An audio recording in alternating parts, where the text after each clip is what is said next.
ပရိသတ်များအားလုံးပဲမင်္ဂလာပါရှင်ပရိသတ်များအားလုံးကိုကျမရဲ့စံအိုလီဘုတ်ချန်နယ်ကနေကြိုဆိုလိုက်ပါတယ်ကျမတို့ချန်နယ်လေးကနေအခြေအနေတွေစလန်ကောင်းလေးကိုနေ့စဉ်တင်ဆက်ပေးနေရပြီဖြစ်ပါတယ်ဒီနေ့မှာတင်ဆက်ပေးမှာကတော့ဒူရက်ကကျင်းလေးဆိုတဲ့ဇလန်လေးရဲ့ပထမပိုင်းကိုတင်ဆက်ပေးတော့မှာပဲဖြစ်ပါတယ်ရှင်ဇလန်လေးမစတင်မီကျမတို့ရဲ့ channel ကို like and subscribe လေးနှိပ်သွားဖို့နဲ့ဇလန်တင်များစွာကိုမလွတ်တမ်းနာဆင်နိုင်ဖို့ဘေးနားအနိုတီခေါင်းလောင်းလေးကိုလည်းနှိပ်သွားပေးဖို့မမေ့ပါနဲ့ရှင်ဒါဆိုရင်ဇလန်လေးကိုပဲစတင်လိုက်ပါပြီ။ဒါသားရဲ့အမေဒေါ်ဆူဆူအေးလို့ခေါ်တယ်။ဟိုဘက်ကမိမိသမီးကြိတ်နေတဲ့သူလေးကအခုကစားပြီးတော့တားညီမလေးဖြစ်သွားပြီနော်။ဖြူးနဲ့အတူနေမှာတို့စားအုပ်ဖက်နေရကနေမျက်လုံးတစ်ချက်ပင်းကြည့်ပြီးတော့အပြုံးတွေရွှေ့ရွှေ့ဝင်နေတဲ့ဖခင်ဖြစ်သူကိုခေါင်းငိတ်ပြလိုက်ပြီးစူပါဘောကနေထားပြီးတော့အင်ကြီးရဲ့ပေါ်ထက်စီကိုတက်လာခဲ့လိုက်တော့တယ်။ကိုသားကအဲ့လိုပဲဆိုရင်အနီးအေးတယ်။သမီးနေအဲ့ဒါသမီးရဲ့ကိုနော်အခုကစားပြီးတော့သမီးမကိုရှိကိုနဲ့အတူကစားလို့ရပြီပျော်လားရင်ဟုတ်ကဲ့ဖေခလီးပျော်ပါရဲ့ကိုနာမည်ကဘာလဲကိုနာမည်ကဒူဝင်ခွင်းလို့ခေါ်တယ်ဟုတ်ကဲ့ဖေဒူနောက်ပါစီကကပ်ပါလာရဲ့အတန်လေးကိုဥပိ္ပခပြိုးနေအခန်းထဲကိုဝင်ပြီးတော့တကားကိုလော့ချထားလိုက်တော့တယ်အစားစားရာပြည့်စုံလုံးစွာဝေးဖွားလာခဲ့ဒူဝန်ဘွားမှာတော့လူမန်းတိတက်စားရွယ်တွေကမိခင်ကမရှိခဲ့ပါဘူးကျမကြီးကျူကြရဲ့မိမိကဖိမျိုးဆက်အတွက်အသက်ဆုံးပြီးတော့ဒူးကိုဝင်ဆောင်မွေးဖွားပေးခဲ့တာလေမိခင်မရှိပဲတကူတဲ့ဒူးကိုပြုစုဆောင်ရှောက်ပြီးဖခင်ကဘဝဘလို့တိုက်တွန်းတော့စီစဉ်နောက်ရင်တော့မထူထောင်ခဲ့ပြီမေအခုဖိရွေးချယ်လိုက်တဲ့အမျိုးသမီးကတော့ဒီချိန်ကအချီဟောင်းဖြစ်တာကြောင့်လားတော့မသိပါဘူးဖိရဲ့မျက်နှာပေါ်မှာအပြုံးနေရပြင်းနေလို့နေအသက်9နှစ်နဲ့မကိုက်နေအောင်ကိုရင်းချက်ရွေရောက်နေခဲ့ပြီဖြစ်တဲ့ဒူးကဖခင်ဖြစ်သူရဲ့ရွေးချယ်မှုအပြင်းထန်ကက်ကွယ်ငင်းဆိုခြင်းမရှိသလိုအပြေဝအားပေးထောက်ခံတာလည်းမဟုတ်ပါဘူးဒီလက်ထက်မှုကိုဖေဘက်ကအဖိုးဖွားတွေကသဘောမကျသလိုဖေဘက်ကအဖိုးဖွားတွေကလည်းဒုက္ခနေရမုန်းတီးကြတာမို့ဒူဝင်ရပါစိတ်နှောက်ရှက်မပြီးလို့ရတာကြောင့်ထွက်လာခဲ့ရကြမှာဒါကဖေရဲ့ဘဝပဲဖေစိတ်ကြိုက်ဆွန့်ဖြတ်ပါစေပေါ့ဖေမိတ်ဆက်ပေးရဲ့အမေတိကိုရောသူမနဲ့ပါလာတဲ့ခလီမတေးသေးလေးကိုရောဒူဝင်နဲ့မှမသက်ဆိုင်ပဲ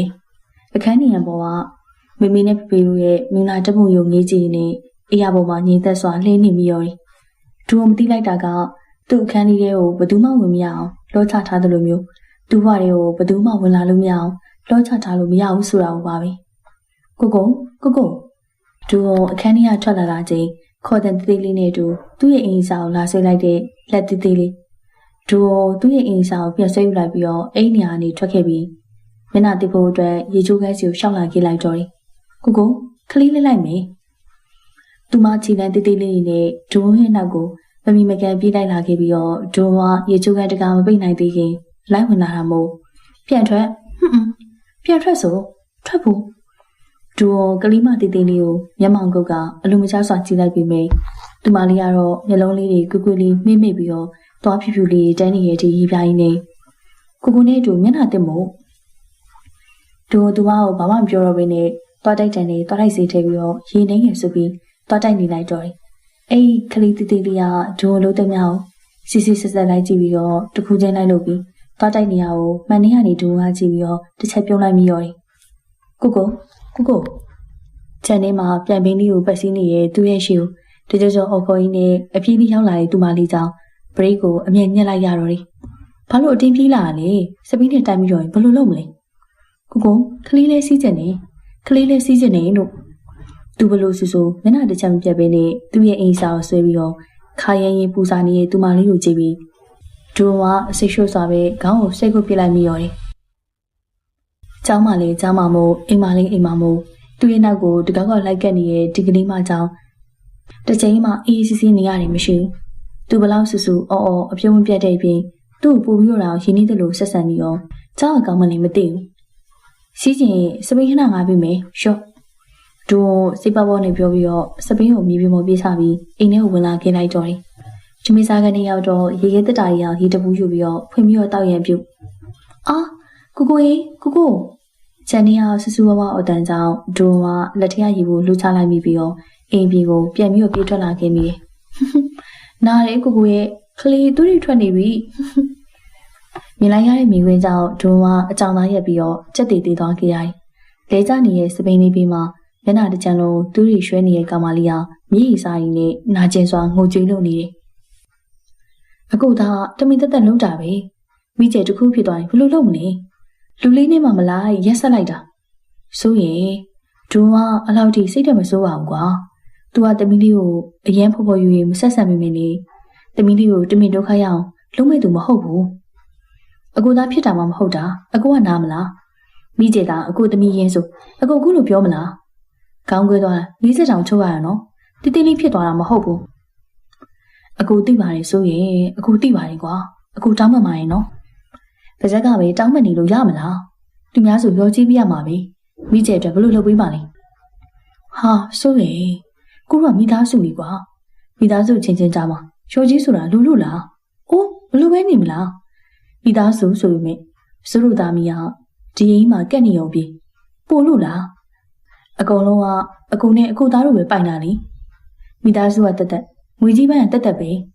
စိုးသမီးကိုအနိုင်ကျင့်ပြီးတော့ပါဇက်ကတောင်းမယုံနဲ့ကျင်းနေပေးရမှာလားကောင်းပြီအကိုပေးမယ်စိုးကျင်တဲ့အောင်အကိုလုပ်ပေးမယ်တူတူပြောပါကလေးကြီးကြားသွားရင်မကောင်းအဖေရဲ့ခက်တူတူတပင်းရှိုက်တန်တီစွန်းအောင်နားထောင်ခဲ့ပြီးမှဒူအိမ်နေရာနေထွက်ခဲ့လိုက်တော့တယ်တလားအတွင်းသူတကားမှမရဘူးခဲ့တဲ့ခလီမလေးရဲ့ခန်းစီကိုသူကဥတီလိုက်မိရောတယ်အခန်းကြီးမနေ့ချင်းဆိုင်ဆိုမဲ့ဒူမသူမခန်းကိုရောက်ဖို့မဆိုထားနဲ့လက်ပင်မကြည့်ဖြစ်ခဲ့ပါဘူး။ဒီမလေးကသာနင်းနေညာဒူအခန်းရှိနာမှာထိုင်ပြီးတော့ဒူကိုစောင့်နေတတ်တာ။သူမခန်းလေးတွေကအသုံးဆောင်နေအလုံးနဲ့စာကြည့်စပွဲတွေခုံနေအိယာခင်းတွေဒီအပြာရောင်နုနုလေးနဲ့ပြင်းနေနေရမို့သူအထူးဆန်းလိုက်ကြည့်နေပြီးမှအိယာပေါ်မှာအိပ်ပျော်နေတဲ့ကလေးမကိုနေကြည့်လိုက်မိရောတယ်။ဒီမလေးကအခုမှ9နှစ်ကျော်သားရှိသေးရမို့ဒူတက်4နှစ်လောက်ငယ်အသားဖြူဖြူမျက်လုံးဝိုင်းလေးနဲ့ခလေးမလေးဟာဘသူမင်းမင်းချစ်ဖို့ကောင်းနေမှအမှန်ပေမဲ့ဒူဟိုတော်ပြပြရဲ့အချစ်တွေကိုတဝက်ခွဲကလူယူခံလိုက်ရသလိုပဲမို့ဘလို့မှမကြည့်ပြနိုင်ခဲ့ဘူး။ဒါပြင်သူမလေးကဒူဟိုပါအမြဲစိတ်နှောက်ယှက်ပြီးတော့တွေ့ခဲ့နေခဲ့ရမို့ဒူဟိုသူမကိုမနစ်သက်မိတာမှားတယ်တော့မဟုတ်ပါဘူး။အခုတော့အမြဲဆူညံနေတဲ့ကောင်မလေးကတိတ်ဆိတ်နေတဲ့စွာအိမ်မောကြလို့ပါ။ရီမောပျော်ရွှင်နေတတ်တဲ့မျက်နှာလေးမှာမျက်ရည်စာလေးတွေကအခုထိရှိနေသေးရဲ့ပြင်အိပ်ပျော်နေရင်ပင်တစ်ချက်ရှိုက်လိုက်တဲ့ပုံစံလေးဟာသူမအတော်ငိုကြွေးထားခဲ့ပုံရတယ်။သူမကောင်ကပတ်တီးဖီဖူရဲ့တနေရာမှာအနီအောင်သီးစားရေးစိတ်ဝင်နေခဲ့တာကိုပါမြင်လိုက်ရတော့ဒူချက်ချင်းပဲမျက်နှာလေးမိသွားခဲ့ရတယ်။သူစပင်းကိုပြစ်ထားပေးခဲ့ပေမဲ့သူမတကယ်တက်စီးလိမ့်မယ်လို့မထင်ထားခဲ့တာပါ။သူမအရန်ငယ်လေးအကြောင်းစပင်းမစီးတတ်ပဲတက်စီးရဲလိမ့်မယ်လို့တကယ်မတွေးထားခဲ့မိတာ။အခုလိုမတော်တဆဖြစ်သွားလိမ့်မယ်လို့ပူတော်မှမတွေးမိခဲ့ပါဘူး။သူမြည်ရွယ်ခဲ့ပေမဲ့သူ့ကြောင့်ဖြစ်ခဲ့တာတော့အမှန်တကယ်မို့အဲ့ဒီကလေးမအတွက်သူတကယ်ပဲတိတ်ပြီးတော့စိတ်မကောင်းဖြစ်မိနေရတာတော့အမှန်ပါပဲ။အိပ်ပျော်နေရဲ့သူမရဲ့လက်သေးသေးလေးကိုသူမရဲတရဲထိတွေ့ပြီးတော့စုပ်ကန်လိုက်မိရောတယ်။ဟိုတောင်းမှမှာရဲ့နောက်ဆိုရင်ညီမလေးကိုထိခိုက်နာကြအောင်ကိုမလုံးတော့ပါဘူး။ဘယ်သူမှလည်းမလုံးနိုင်အောင်ကိုကာကွယ်ပေးမယ်နော်ကျဲလေး။3လကြာပြီးနောက်မှာတော့ကိုဗျာကျောင်းပြောင်းလာပြီးအိမ်ထဲဝင်လာနဲ့သူ့စီလုံးနေအောင်ပြေးလာကအုတ်ခေါ်နေတဲ့ကလေးမကိုပွေးကြည့်နေထူပြီးတော့ပြုံးပြလိုက်တော့ဒီမလေးကဒုံးရဲ့ပါဇက်တွေကိုချောကလက်လုံးပြစ်ထည့်လိုက်ပြီးတော့ဒီမလေးညိုလေးနဲ့နှုတ်ခမ်းဆူလေးကိုရှေ့မှာကလန့်ထားပြီးတော့ကလေးကျောင်းမှာဝယ်စားတဲ့ချောကလက်အရင်စားကောင်းလို့ကိုဖို့ချန်လာတာအဲ့ဒါတခုပဲရှိတာဖေမသိအောင်စားနော်ဒါကိုရွက်ပဲပါတာပေါ့ဟုတ်လားခေါင်းလေးညိတ်ကမျက်လုံးလေးမိမိသွားတဲ့အထိရီးပြလိုက်တဲ့သူမလေးကိုအသေးရစွာပဲစပင်းလေးဆွဲခွပြလိုက်တဲ့ဒူးဝဲလက်တွေကရက်တန့်သွားတယ်စားတွေကစားအမြဲနှစ်ဖက်ညီညီခွဲစည်းထားတတ်တဲ့စမိရှိရှိပြုတ်ပြုတ်လေးတွေကိုအရှိစမိတူတူနဲ့မပေါ်အောင်ဖုံးထားတဲ့နဖူးဆက်ကတရားတွေကသူ့ကြောင့်ရတာပါလားဆိုတဲ့အတီကိုအမြဲတတိပေးနေတယ်လို့ပဲဒူးငိမ့်သက်နေတော့သူမလေးကဒူးကိုပေါ်ကနေခုံဆင်းလိုက်ပြီးတော့ခေါင်းဝင်တင်လေးကားလွင့်နေအောင်ခုံစားကခုံပြပြီးတော့ကိုကလေးကိုကြည့်နော်မင်းသမီးလေးနဲ့တူလားကိုလှလာရင်လှလိုက်တဲ့မင်းသမီးလေးမင်းသမီးလေးကမင်းသားလေးကိုစောင့်နေရကိုရဲ့မင်းသားလေးတွေးမိသေးလားယင်မင်းသားလေးတော့မရှိဘူးဘလူးကြီးပဲရှိဒူကကြောပွဲကိုပြစ်ချလိုက်ပြီးတော့ခြေဟန်နဲ့ဟန်ပြင်းပြီးပြေးလိုက်ဟန်ပြတော့သူမလန်တကြားအဝေးရင်းနဲ့အင်ကြီးရှိရမျက်ခင်းပြင်ပေါ်မှာလွတ်လပ်ပွားစွာပြေးလွှားသွားတာမို့ဒူလည်းသူမကိုလိုက်ဖိုင်းနေပျော်ရွှင်စွာပဲပြေးလွှားစော်ကစားနေခဲ့ကြတယ်။3နှစ်ကြာပြီးနောက်မှာတော့ ဒူအိမ်ထဲဝင်ချင်းကြားလိုက်ရတဲ့ငိုတန်ကြောင့်အတန်လာရစီကိုခက်မြမြရှောက်သွားခဲ့ရတယ်။ဖေဖေအိမ်ထဲမှာခေါင်းငိုက်ဆိုင်ကြထိုင်နေတဲ့ဖေဖေကဒူရဲ့အတန်ကြောင့်စိတ်ပြက်အားရော့တဲ့အကြည့်ရင်းနဲ့မော့ကြည့်လာခဲ့တယ်။ဖေဖေနဲ့တဲမှာအဖြူအောင်စာရွက်တစ်ခုဖြစ်နေပြီးတော့ဘေးရဆိုဖာပေါ်မှာအဖြူစိမ်းခေါင်းလေးပဲမလဲရသေးပဲနဲ့ထိုင်ကုန်ရဲ့ကြိမ်လေးကြောင့်ဒူရဲ့ခြေလမ်းလေးအိမ်နေရာစီရောက်သွားခဲ့ရပြီးတော့သူမလေးရဲ့မျက်နှာကိုမော့ယူစေလိုက်ပြီးခလေးဘာဖြစ်လို့လဲဘာဖြစ်လို့လဲဘာလို့ငိုနေရလဲကိုမေမရှိတော့ကိုမေထွက်သွားပြီတဲ့မေခလေးကိုထားခဲ့ပြီကိုရဲ့သူ့ကိုတိုင်နေပြောဆိုပြီးတော့သူ့ရဲ့ရင်ခွင်ထဲတုံးနေပြီးဝမ်းနဲ့ပက်လက်ငိုချင်းနေတဲ့ချိန်လေးကိုပွေးဖက်နေတဲ့ရင်နဲ့နားမလည်နိုင်စွာပဲဖခင်ဖြစ်သူကိုမော့ကြည့်ပြီးတော့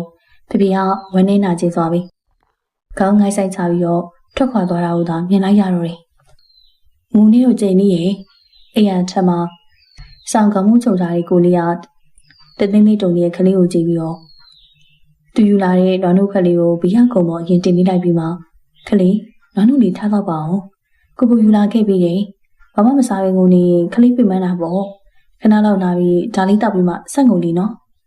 သူရဲ့တန်ကြောင့်ဆာမိုနီယာခလေးမလှူရှားတော့ပုံရမြေတွေကိုတုံးနေပုံရတာမို့သူပြုံးလိုက်ပြီးရောတယ်ဒါပေမဲ့လည်းခဏတာပါပဲမျက်နှာတကူလုံးနေမြန်းပြီးတော့နှလုံးတွေဖောင်းမှုပြီးအင်းနေတဲ့ခလေးကိုမြင်လိုက်ရတော့ရှင်ထဲမှာမကောင်းတော့စာလေးတစ်စောင်လောက်နဲ့ခလေးကိုထားပြနိုင်ခဲ့တဲ့ဒေါ်ဆူဆူကြီးကိုလည်းဒေါသထွက်စိတ်တူရပြန်နေကိုမမီကခလေးကိုမလိုချင်တော့လားယင်အဲ့ဒါကြောင့်ခလေးကိုထားပြခဲ့ရလားယင်ခလေးရဲ့အရန်ငိုထားတာမောနေတော့မယ်ကိုယူလာတဲ့နှုတ်လေးကိုလေအရင်တောက်လိုက်နော်လိမ့်ပါရဲ့သူမမေတွေကိုတုတ်တင်ပေးပြီးတော့နွားနုဖန်ဖန်လေးကိုတစ်ထဲထည့်ပေးလိုက်တော့ကလေးကနာခံစွာပဲဒီကိုယ်လုံးရှိုက်တုံနေတဲ့ကြားကနေကောင်းအောင်ထောက်ရှာတယ်အသိဉာဏ်ရဲ့တီရှူလေးနဲ့သူမနှုတ်ခမ်းလေးတွေကိုခပ်ပပတုံနေတဲ့ဒူးကိုကြည့်ပြီးတော့မျက်တောင်လေးပုတ်ခတ်နဲ့တစုံတစ်ခုကိုစဉ်းစားနေပြီးမှခလေးကကိုကခလေးကိုဘာလို့ငုံနေလို့မချော့ရလဲ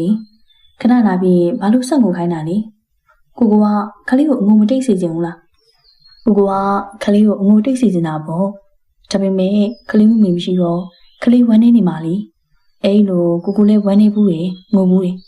ဒါကြောင့်ခလေးကိုမငိုပါနဲ့လို့မတားတာပေါ့ကိုကခလေးကိုမငိုစေချင်ပါဘူးနောက်ဆိုရင်ခလေးမငိုရအောင်ပျော်ရွှင်နေအောင်ကိုကအကုန်လုပ်ပြီးမှာဒါပေမဲ့မိဘဆိုတာကတော့အစားထိုးလို့မရဘူးလေကိုလည်းမတက်နိုင်ဘူးပေါ့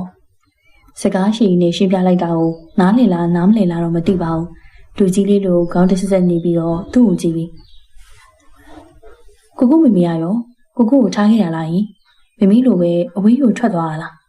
ခလေးရဲ့မိသားသူဟာဟန်ဆောင်ပြုံးကခေါင်းကြီးပြလိုက်နေကိုမမေကတကယ်အဝေးကိုထွက်သွားတာမို့ကိုစီကိုပြန်မလာတော့ဘူးဒါပေမဲ့ခလေးမမေကတနေ့နေ့ရောခလေးစီကိုပြန်လာမှာပါဟုတ်လားခလေးရဲ့မမေကခလေးစီကိုပြန်လာမှာလားယင်တကယ်လားကိုတကယ်လားမျောလင်းချက်လေးအောင်လေးတစ်ဖြက်ဖြက်နဲ့နေရဲ့မျောဝတောက်တောက်လေးနဲ့ကြည်လိုက်ရင်မင်းနေရဲ့ခလေးကိုသူပြုံးရင်ခေါင်းကြီးပြရင်နဲ့ဒါပေါ့ဒါဆိုခလေးမငိုတော့ခလေးမမေပြန်လာတဲ့အထိနင်းလေးမမနေတော့မယ်အဲ့ဒါဆိုရင်မမေကပြန်လာမှာနော်ဟုတ်တယ်နော်ကိုအေးမော်ဒါပေမဲ့ကိုမမေကတော့ပြန်မလာတော့ဘူးပေါ့နော်ခလေးကပျော်နေပြီမေကိုကမပျော်ရဘူးပေါ့ကိုမမေလည်းပြန်လာရင်တိတ်ကောင်းပါပဲ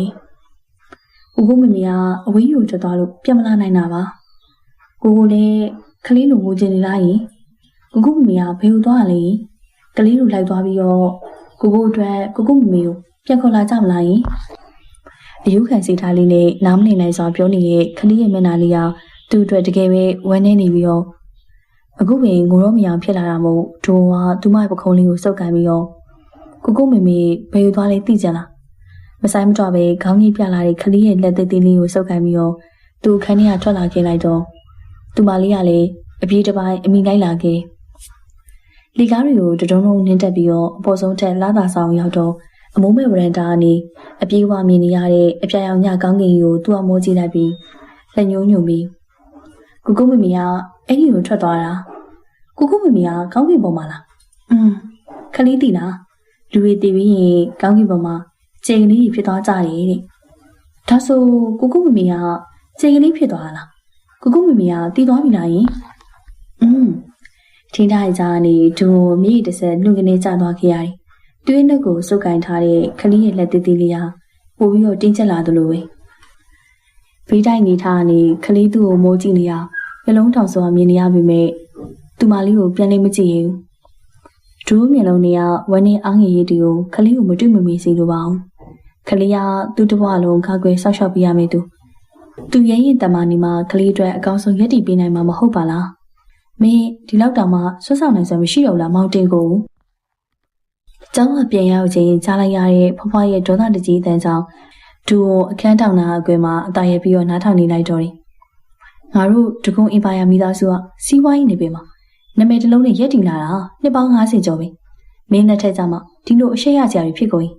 ငါမီးလက်ထဲကိုဘယ်လိုလွှဲပြီးနိုင်တော့မလဲကျွန်တော်တောင်းပန်ပါတယ်အမေ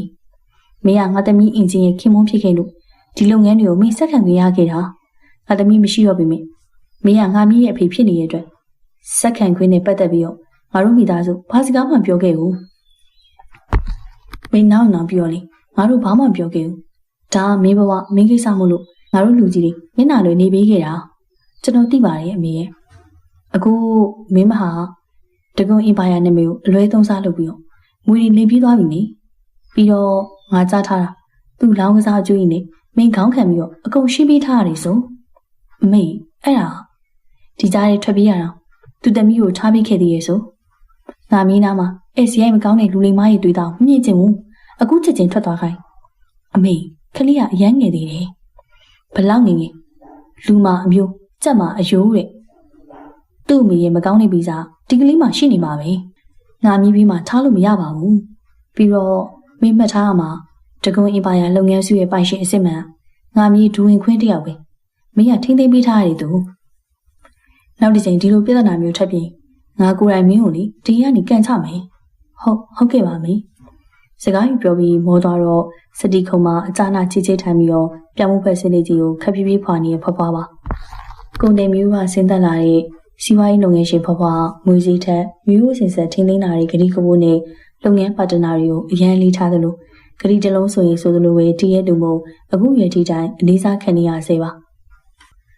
လုံးနိုင်စွမ်းရှိသလိုမမနာကလည်းတီးနာရတော့မဟုတ်ပါဘူးဒါပြင်စကားပြောရင်လည်းဒိုးပေါက်ခပ်ပွင့်ပြောတတ်သူမို့ဖွားဖွားစီကအစုခံမအောင်ဒူဝမင်းခက်လက်လက်မှာတော်သေးတာကလေးကဒီနေ့ကျူရှင်ရှိလို့အိမ်ပြန်မရောက်လာခဲ့သေးပါဘူးသူမလေးပြန်လာလို့ဖွားဖွားကိုတွေ့ရင်တော့လက်ဖျားပင်ဖျားသွားနိုင်တာမို့သူအကြံထုတ်ရတော့တယ်ခြေထောက်ဖွာပြီးတော့အင်းရှိတကားစီပြန်သွားပြီးတကားကိုအတန်မကြောက်ဖွင့်ပြီးခက်ကြဲကြဲပြန်ပေးလိုက်ပြီးတော့ဘုံနိုင်ကျဲကအိမ်ထဲဝင်လာလိုက်ရင်းနဲ့အိမ်ကနေကဖွားဖွားကိုတွေ့တော့အော်ဝမ်းသာသွားဟန်ဖြင့်ဖွားရောက်နေတယ်ဖွားတောက်ကိုတတိယလို့လာလာရင်သူ့ရဲ့ကြုတ်ပွဲကိုကျုပ်ကပြစ်ချပြီးတော့ဖွားရီကိုအားရပါရတိုင်းဖက်ကမိလိုက်တော့လက်ထက်ကစီးလေးကိုပြီးချကသူ့ရဲ့ကောင်းလေးကိုခပ်ပွားပွားပို့ရင်းနဲ့ဖွားဖွားပြုံးပြီးအမလီကျုံမြင်းဒီကျောင်းကပြန်လာပြီပေါ့ပြပါဦးကျောင်းသားကြီးရဲ့မျက်နှာလေးမြေစာရီလို့ရတာပြင်ပန်းနေပြီလားစာရီရောလိုက်နိုင်ရင်လားအေးစီပါဖွားရဒါဘသူမြင်နေဟုတ်ပါတော့ဟုတ်ပါဖွားမြင်ကလူတော်လေးပဲဒါဆိုစုချရမှာပေါ့ပြောပါအောင်ဖွားကိုမြေဘာလို့အတိုင်းရှိလေဘာမှမရှိပါဘူးဖွားရဲ့ဒါပေမဲ့ဖွားကိုပူစားချင်တာတခုတော့ရှိတယ်ကဲပြောပါဦးတော့ပြောပါအောင်ရေကြီးမှုစားခြင်းလို့ဖွားလိုက်ကျွေးနော်လို့ဟုတ်ပြီမြေတဘောပဲလာဖွားခိုင်းနေတော့မယ်ငါမီးကြိုက်တဲ့ဆိုင်မှာစားနော်ယေးမောင်တူဟေးမောင်တူဗျာလာပါပြီမေငါမီးနဲ့ရေကြီးမှုဆိုင်သွားမယ်ပြီးမှမြေကိုပြန်မို့ပြီးတော့အိမ်ပြန်မယ်ဟုတ်ကဲ့အိမ်ထဲကိုပြေးဝင်လာတဲ့ဖွားဖွားရဲ့ကားဒရိုက်ဘာဦးမောင်တူကိုဖွားအမေပေးလိုက်တော့ဦးမောင်တူလည်းရိုးသေးစွာပြန်ပြေးနေကားစီကိုထွက်သွားတာမို့ဒူလည်းဖွားနဲ့တူတူပဲအိမ်ထဲကနေထွက်ခဲ့လိုက်တော့တယ်ကိုဒါလေးကလေးကိုတက်ပြပါအောင်ကလေးမတွက်တက်လို့တင်ချာတွက်နေတဲ့သူ့စီကိုစောင်းလေးကင်ပြီးတော့အာကိုတီပြေးလာတဲ့ကလေးကိုပုံစာတွေအရင်ရှင်းပြပြီးမှသူ့ရဲ့အိမ်စာတွေကိုလုပ်ရတယ်တင်နဲ့တက်နေပြီးမြင်လေသူ့ပေါ်အရန်အာကိုလို့နာကြောင်းတခုဆိုမရေမရနဲ့အမြဲပဲသူ့ဆုံးဖြတ်ချက်ကိုပဲစောင့်တက်တဲ့ကလေးအတွက်သူလည်းအမြဲအသင့်ပါပဲကိုရှိကင်းဘုတ်ကချောကလက်စားရင်ကောင်းမလားလူဝဲစားရင်ကောင်းမလားအိမ်လို့ဆိုတာတမျိုးပါကိုခလေးထီယူသွားရင်ကောင်းမလားယူရရင်ကောင်းမလားအိမ်လို့ဆိုတာတပုံပါကိုကြီးကာတွန်းကဘာကားကြည့်ရင်ကောင်းမလဲစတဲ့ဖြစ်ပေါ့အချိန်လေးတရပြီးတရကုန်လာနေမြဒုံးဝါသာ သူမရဲ့တူတီသောတွေ့တာရအာကိုရဖြစ်မှန်းမသိဖြစ်လာခဲ့သလိုဒူဝုံအတွက်လည်းအဲ့လိုပါပဲကိုနေရဲ့ကလေးငယ်တယောက်ကိုရဲဆက်စွာဆွပြရလာအောင်အထိအသေးမှနိုင်နေပြပြရတော့မေမေဘက်ကအဖွားရဲ့အဖြစ်တင်ညွှန်ညင်မှုရောဖေဖေမိဘရဲ့စုပူကြေးမမှုတွေကိုပါသိခံပြီးတော့ကျယ်လေးကိုတမီးရင်တယောက်လိုပြုစုပြောထားပြီးသလိုပဲသူမကိုလက်တို့လက်တောင်ခိုင်းရဆိုတဲ့ခေါင်းစဉ်နဲ့ဖွားရီကိုအငက်ခံဆန္ဒပြလိုက်တဲ့သူကြောင့်ဖွားဖွားမကြည့်ပြူစွာပဲလက်ခံပေးထားရှာတာမျိုးတော်သေးရော်တယ်တကယ်တမ်းမှာတော့ကျယ်လေးကလက်တို့လက်တောင်ခိုင်းရဖို့ဝေးလို့မျက်နှာပြင်အညိုးမခံနိုင်တဲ့ဒုံရဲ့အချစ်တော်လေးဖြစ်နေခဲ့တယ်မဟုတ်ဘူးလားဒါပေမဲ့လည်းသူမရဲ့ဘဝကိုတီးတက်လုံးနဲ့ခလေးရတော့လေးတန်းចောင်းသူရစားပြီးတော့ဒုံရဲ့ဝေယဝိဆမတည်းများသူမကိုယ်တိုင်သာတက်ဆွမ်းတလောက်ကူညီလုပ်ကင်ပေးနေခဲ့တယ်အတန်းကြီးចောင်းသားဒုံကသူမနာမှာမရှိနေနိုင်တဲ့အချိန်တွေမှာအင်္ဂလိပ်စီကသင်ချပြီးတော့အဝိခောက်တာတန်ရှင်းလုပ်တာဗီယူတိုက်တာတွေအထိဒုံကိစ္စမတည်းများသူမကိုယ်တိုင်သာလုပ်တော့တယ်မမေရဒုံအိနီကခုနှစ်တန်းဆောင်မှုဝယ်ပြီးသွားလို့ဖွားဖွားနဲ့တူမမေရဲ့မွေးစာတီမုံရမျိုးတလားခန့်အလေးလိုက်သွားတော့သူ့ကိုလွမ်းပြီးဖျားသွားတဲ့ချိန်လေးကသူပြန်လာတဲ့နေရာဆို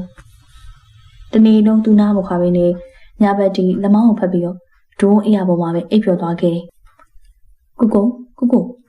ကလေးကိုခေါ်ခိုင်းနေဆုံးကို Happy birthday ချင်းညီမလေး Happy birthday to you ကိုခေါ်ရဆိုလို့အိမ်မော်တက်ဗရန်ဒါစီအပြေးနာခဲ့တဲ့ချိန်လေးတယောက်အမောင်လေးကနေဖျောင်းနိုင်လေးတစ်ခုရဲ့အလင်းနဲ့ပဲတိတ်မကြီးရဲ့ကိမို့လေးကိုကန်ပြီးတော့မွေးနေ့တစ်ချိန်ဆိုရင်ထွက်လာရင်ကိုတွေ့လိုက်ရတော့မိရီပဲစိုးတက်လာတဲ့အထီးပဲဖြိုရွှင်စရာ15နှစ်ပြည့်မွေးနေ့လေးဖြစ်ပါစေကလေးရဲ့လာဆူတောင်းပြီးတော့ဖျောင်းနိုင်အရင်မို့ကိုရဲ့တတိပေးမှုကြောင့်သူမခေါင်းစားညိတ်ကပြုံးလိုက်ရင်းနဲ့ကိမှုလေးရှိမှမျက်လုံးလေးမိတ်ပြီးတော့ဆူတောင်းလိုက်တော့တယ်အရင်ရောက်လာတဲ့အမျှချစ်စရာကလေးမလေးပုံစံအနေချစ်စရာမိန်းမလေးပုံစံကူပြောင်းလာတဲ့ကျဲလေးကြောင့်သူ့မှာနေစဉ်နဲ့အမျှရင်မောရရလေအလုပ်တစ်ခုလိုပဲလိမ္မာရင်ချင်းပြီးတော့ချစ်ဖို့ကောင်းလို့နေကျဲလေးကိုဖေဖေဘက်ကအဖိုးဖွားရပါတန်ရုံးစီဖြစ်နေကြပြီမို့ကျူဘဘရှိမှလွင်တော့ကျဲလေးကအားလုံးရဲ့အချစ်ခံလေးပါဖေဖေကလည်းသူမပေါ်တမီးရင်းနဲ့မချောင်းဆောက်ရှောက်ထားတဲ့ပြင်ဒူအနာကလည်းအမြဲမခွာတဲ့ပုကက်နေရကြောင်းသူမလေးရဲ့အပြုမှုအကျဉ်းစရာပြောင်းလဲမှုတစ်ခုစီတိုင်းကိုအနီးကပ်မြင်တွေ့နေရတာကြောင့်တန်ရုံးစီပို့ပြီးတော့တွေ့မိရဆိုလဲမမားပါဘူးဖူးအော်ဆူတောင်းဝိပြီလားမြန်လိုက်တာရိုတရဲ့ဖျောင်းနိုင်ထမှုလိုက်တဲ့သူမကြောင့်အတွေးနုံနေရကနေသတိပြန်ဝင်လာပြီးတော့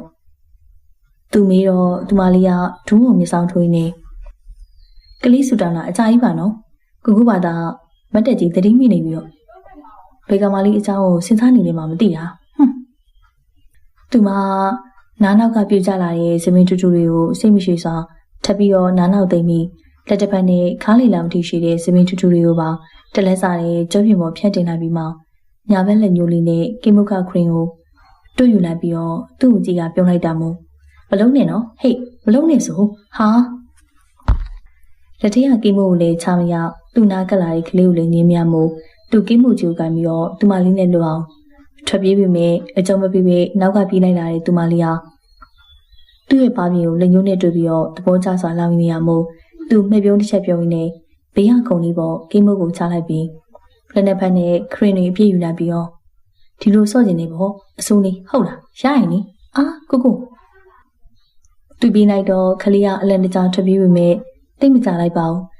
သူမကိုလေးကိုသူအမိရဖမ်းလိုက်မိပြီးတော့မျက်နှာလေးနဲ့ခရင်လေးတုံးလိမ့်လိုက်တော့ချက်ချင်းငုံမဲမဲလေးဖြစ်သွားရှာတော့တယ်ကိုကြောင့်ကိမှုတွေမစားပဲပျက်စီးသွားပြီကလေးလည်းမဟုတ်ပဲလိုက်စော့နေသူမတစားစီကျွေးမနေတဲ့ကိကလေးကိုကြည့်နေနှုတ်ခမ်းစုကပြောလာတော့သူအိမ်အိတ်ကထဲကတီရှူးလေးကိုထုတ်ပြီးသူမစီကိုဖမ်းပေးနေကလေးမကိမှုမကြိုက်ပဲမစားတော့စော့တာပေါ့ဒါပေမဲ့လည်းနှမျိုးဆရာကြီးလေကိုရဲ့ကိုညီမလေးပြောရင်တတ်ပါလေကွာသူမကောင်းလေးပေါ်လက်တင်နဲ့လေးနဲ့စွာပြောလိုက်ကိုကြောင့်ခြေလေးကပြုံးလိုက်မိရောတယ်ကိုလက်ပွားကြီးနဲ့သူမလက်သွဲ့သွဲ့လေးထည့်ပြီးတော့လက်တစ်ဖက်နဲ့အုပ်လိုက်တော့နှွေးထွေးလွန်းစားပါ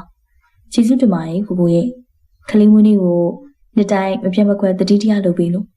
မမေမရှိတော့ကြရခလေးကိုတယောက်ထင်းလို့မတွေးမိအောင်လို့အမြဲကျူးတဆိုင်ဆောက်ရှောက်ပေးလို့ကျေးဇူးပါကိုသူမပါမိဘဝမြေကြီးဘူးတွေကိုဒုံမလက်ညှိုးလေးနဲ့အသားရတုပ်ပြလိုက်ပြီးတော့ခပ်ပြုံးပြုံးလေးပြန်ဆိုင်ကြည့်ပြီးအယူမလေးမွေးနေမှာငိုးစရာလားကိုညီမလေးကအတော်အဖေရောက်လာတာပဲကျေးဇူးတင်စကားရအောင်ပြောလို့ပါလားတကယ်ပြောတာပါကိုရဲ့ ခလေးလေးကြီးလိုက်ရင်ကိုကိုကိုပြန်ပြီးတော့ကျူးဆက်ပြီးမယ်တိလားကိုကိုနားမှာပဲနေပြီးတော့ကိုကိုကိုပြန်ပြီးတော့ဆောက်ရှောက်ပြီးမှာဂတိနော်အင်းမခလေးသဘောသူမလေးလူစားခေါင်းကြီးလက်ခံပြီးတော့လက်တန်းချင်းချိတ်ပြီးကလေးဆန်စွာဂရီပေးလိုက်ပြီးရင်နောက်မှာတော့နှစ်ယောက်သားသဘောကျစွာရီမောလိုက်ကြတယ်ဒါခလေးအတွက်လက်ဆောင်ရေးသူကံပေးရဲ့ဘူးလေးကိုအာရဝါတာလဲယူပြီးတော့ဖွင့်ကြည့်လိုက်တော့သူမမျက်လုံးလေးဝန်းနေပြီးတော့နှုတ်ခမ်းလေးပွင့်ဟသွားတယ်ဒါအချိန်လေးပဲဘူးလေးဟာတလဲလက်တာပါနေတဲ့လေဆွေလေးကအစိမ့်စင်းနဲ့ပြုလုပ်ထားတဲ့ချိန်လေးတစ်လုံးမှာကိုဒါလှလားသူမေးတော့ခလီကခေါင်းတစ်ဆက်ဆက်ညှိပြတာမို့သူကပြောလိုက်ပြီးကြိုက်လားပုတ်တင်ညိုလေးတကောင်လို့ထက်မှန်ခေါင်းညှိပြနေရင်ပဲသူမမျက်နှာလေးကပြန်နေညှိုးငယ်သွားပြီးတော့ဒါပေမဲ့ဒါအရင်စီးကြီးမဲ့ပုံပဲအရင်လိုပဲခလေးကိုရုပ်လေးပဲလက်ဆောင်ပြီးလို့ရပါတယ်တိုင်းမြူခြင်းကိုချက်ချင်းဘူးကိုပေးပြပြီးတော့သူ့စီကိုပြန်ကမ်းပေးနေရဲ့သူမလေးမျက်လုံးထဲမှာနှမျောတတရည်တွေရှိနေပေမဲ့လည်းငင်းဆန်ဖို့ဆုံးဖြတ်ထားတဲ့အရေးရောင်လေးနဲ့ရောရှက်နေရောတယ်။သူမလည်းလေးကိုဆွဲယူလိုက်ပြီးတော့ဘူးနီလေးကိုထည့်ပေးနေခလေးကအသက်15နှစ်ပြည့်ပြီလေ။နောက်ဆိုလူကြီးဖြစ်လာတော့မှခလေးအတွက်မူနီလက်ဆောင်အယုံလက်လေးတွေခေါင်းလက်လေးတွေဖြစ်တဲ့တော့ခလေးဘဝအတွက်လိုအပ်တဲ့အသုံးဆောင်တွေဖြစ်တဲ့နေ။အခုနေ့ကအစပဲခလေးရဲ့ကိုကြောင်မီလို့အလုံးဝင်တာနေကိုကနေ့တိုင်းခလေးအတွက်လွဲမဲ့မွေးနေ့လက်ဆောင်တွေကိုပေးမယ်ရတနာပစ္စည်းတွေဖြစ်ဖြစ်အိမ်ဖြစ်ဖြစ်ကားဖြစ်ဖြစ်ပေါ့ဘေးရမစိုးခလေးအတွက်ကိုကပေးမယ်ကိုဖြည့်ဆည်းခွင့်ပေးပါခလေးကကိုရဲ့ညီမလေးပါဘေးရမစိုးခလေးအတွက်ထိုက်တယ်နေကိုကလေးဘာမှမလို့ငင်းဆန်စကားဆိုဖို့အစာပြိုးနေတဲ့သူမရဲ့နှုတ်ခမ်းလေးကိုသူ့ရဲ့နေရုံနဲ့ပိတ်ကတားလိုက်ပြီးတော့သူမမျက်လုံးလေးကိုဆူဆိုက်ပြီးတော့ကြည့်ပြီးကိုဒဇိမ့်လိုမတက်မှတ်ထားရင်မငင်းပါနဲ့ကိုမြေရီဝေတီလာတဲ့သူမလေးကသူ့ပေးထားတဲ့ဘူးလေးကိုတီးချက်စွာဆုပ်ကန်ပြီးတော့သူ့ရဲ့ရင်ခွင်လေးကိုတိုးဝင်ပြီးရှိုက်ကြီးတင်ရင်ငိုချလိုက်တာကြောင့်သူမလေးကိုနေသိရင်ပြန်နေပွေးဖက်လိုက်ပြီးတော့ပကုံးလေးကိုခပ်ပွားပုတ်ပေးရင်းနဲ့သူကကျင်းနေစွာပြုံးလိုက်ပြီးရောတယ်ဒီမှာခဏအနောက်ဘက်ကပြေးလိုက်လာရင်ခေါ်နေရဲ့အတန်ကြောင့်သူမရဲ့ကျင်းတဲ့နေရာရဲတန့်သွားပြီးတော့နောက်ကိုလေးကြည့်လိုက်တော့ခြေကလေးဟုတ်လားဟုတ်ပါတယ်သူမလေးကထိထိလေးနဲ့ဖြင်းနေကျုပ်ဝေကျိုးလေးကိုကြစ်ကြစ်ပါအောင်ကန်ထားလိုက်ပြီးရောတယ်သူမနာရောက်လာတဲ့လူ၃ယောက်ကသူမထက်အနေငယ်ကြီးမဲ့ပုံပြေခဆူဆူကြောင်းသားပုံတွေကိုလှမ်းနေပြီးရောတယ်စိတ်ညစ်ရက်ကွက်မှုဖြစ်သွားဖြစ်လာလေးမရှိတဲ့လမ်းပေါ်မှာကုရကြရပြီးမရှိဘဲနဲ့ဒီလိုနေပြိုးမှာအကျိုးနောက်ကျနေရဲ့အင်ဟာကောင်းလေးဒေါသထွက်နေပြီးရောတယ်သူမမလန်မကန်မီလီနီရဲ့ခြံကိုကြည့်လိုက်ပြီးတော့အိမ်နာမှာဆိုတော့အကူကြီးရကောင်းရနိုင်မယ်ဆိုတဲ့အတွင်းနဲ့အပြေးတစ်ပိုင်းလေးထွက်လာခဲ့လိုက်တော့တယ်ဟာဟေးနေအောင်လေဟေးကောင်လေးလိုက်အိုးရှင်တို့ဒါမှလောက်တာလေကျမအိမ်ပြတ်မလို့မနှောက်ရှက်ပါနဲ့ဖဲ့ပါချက်ချင်းပဲသူမကိုအိမ်လူ၃ယောက်ကပြန်ဝိုင်းမိသွားတော့သူမတုံရင်ထင်းလန်းစွာပဲခက်ဆွဆွာလေးရံပြန်တွေးလိုက်တော့တယ်မနှောက်ရှက်ပါဘူးကောင်မလေးရဲ့ကိုရအေးစေးနေရပါအေးစေးနေတဲ့ကိုရဲ့နှလုံးသားလာပြီးတော့နောက်ရှက်တာမင်းလေးရဲ့အလားတရားကြီးလေအဲ့တော့ကိုကြီးနဲ့အေးစေးမနေနိုင်တော့ရှင်မကြီးပြောနေရလေနားမလည်ဘူးဖေးပေးပါကျမအိမ်ပြန်ရမယ်အဖေကျမအော်ပါနော်ခက်လိုက်ပါပြီကိုကြီးပြောတာမင်းကအရန်လာလို့ကိုကြီးကချစ်လို့ပါလို့ကိုကြီးကိုချစ်တယ်လို့အဖြေပေးရင်တော့အခုပဲညီမလေးကိုလိုက်ဖို့ပြီးမှာပေါ့ရှင့်ကိုလည်းမချစ်ဘူးသိလည်းမသိဘူးဖဲ့ပါဖဲ့ဆိုကြကြပါအောင်ရှင်ကျမကိုလိုက်ပြီးတော့နောက်ရှက်နေလို့ပါတရားရောက်ကူညီကြပါဦးဟေးမအော်နဲ့လေသူမအလန်တကြောင်အော်ဟိအကူညီတောင်းလိုက်တော့အိမ်လူ၃ယောက်လေထိတ်လန့်သွားပြီးတော့သူမအနာပုံမှုတူးကက်လာကြပြီးသူမရဲ့ပါးစပ်ကိုပိတ်ပြဖို့ကြိုးစားနေကြချိန်မှာပဲခလန်လန်ကမီးလေးနေရဲ့ချိန်ရဲ့ချက်စီတို့တကရုတ်တရက်ပွင့်သွားပြီးတော့စွတ်ကျဲဖြူနဲ့ဒူးကြပေါင်းပြီးဖြူဝစ်ဆက်ထားတဲ့လူတစ်ယောက်ကအညူရောင်အမွှေးဆုပ်ပါခွေးတစ်ကောင်လေးအတူထွက်လာခဲ့တော့ကလေးထက်နှင်းငယ်ကြီးမဲ့တင်ရတဲ့အိမ်လူကတော့ရီမုံမပုံစံနေမှုခလေးသူ့ကိုအာကူတီကြီးကြည့်ပြီးတော့အကူညီတောင်းလိုက်ပြီးရောတယ်အကို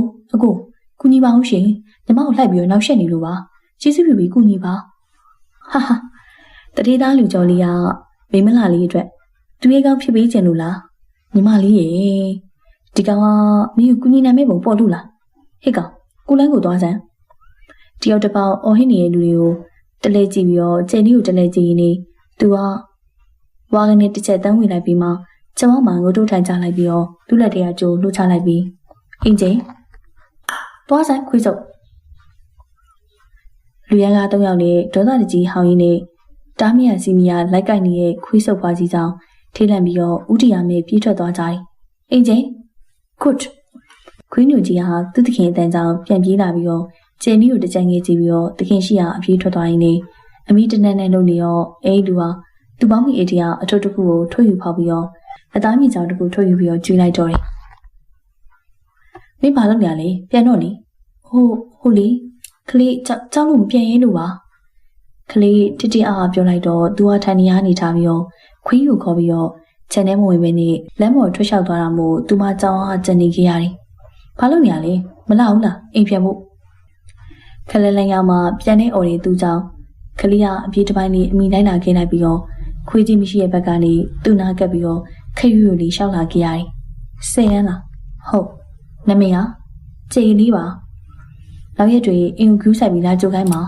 ဟုတ်ကဲ့ပါသူမဘေးဆောင်မြင်နေရတဲ့သူ့ကိုခိုးကြည့်မိရောတယ်အသားဖြူဖြူအရက်ရှိရှိနဲ့နှလုံးနဲ့နဲ့လေးရှိတဲ့သူဟာကုညီတက်ပြီးတော့စိတ်ထားကောင်းမဲ့သူလို့တိတိစိတ်မချက်ချမိရောတယ်ချူရှာရှာသူ့ရဲ့တန်ကချိုအောရှာတတကိုတန်လောက်နားထောင်ကောင်းမိမယ်နေစူးလာရတော့မဟုတ်ပါဘူးကိုလိုတီတီတက်တက်ခက်တူတူစမီပုံစံမဟုတ်ဘဲနဲ့ကျင်းနဲ့တေချာပုံသွင်းထားပုံရတဲ့ကိုရီးယားဆန်ဆန်စမီပုံစံအောင်ပို့ပြီးတော့ငယ်ရွယ်ပြီးတော့မိမိုက်နေတဲ့ပုံမှာကိုမြကုန်းကြီးကစိတ်ဖန်ထူထဲယုံပေမဲ့သူ့ရဲ့မကုန်းကြီးကတော့နှစ်ဖူးလင်မှာထိစက်လူကြီးပါထူထဲရှိလျားလို့မိုင်းကိုရဲ့မီယူရီကပြန်ကားကောင်မင်းရရှိပြီးတော့ချုံနေပုံပါပေမဲ့သူကတော့ခေါင်းဝိုင်းမျက်နှာနဲ့အနေငယ်ကျင်းနေမျက်လုံးကြောင့်တရုတ်စက်တဲ့မျက်နှာပုံမှာပုံမကွဲပြားတာကနာရင်ထင်းထင်းနဲ့နှာခေါင်းချုံချုံတွေကိုပိုင်ဆိုင်နေပြီးကိုမျက်ဝန်းညူညူတွေကဘသူနဲ့မှမတူဘဲနဲ့တမူထူးခြားတဲ့အရာပါရောက်ပြီဂျမ်မန်250ဟုတ်အခုကကလေးရင်ဘလို့လုပ်ပြီး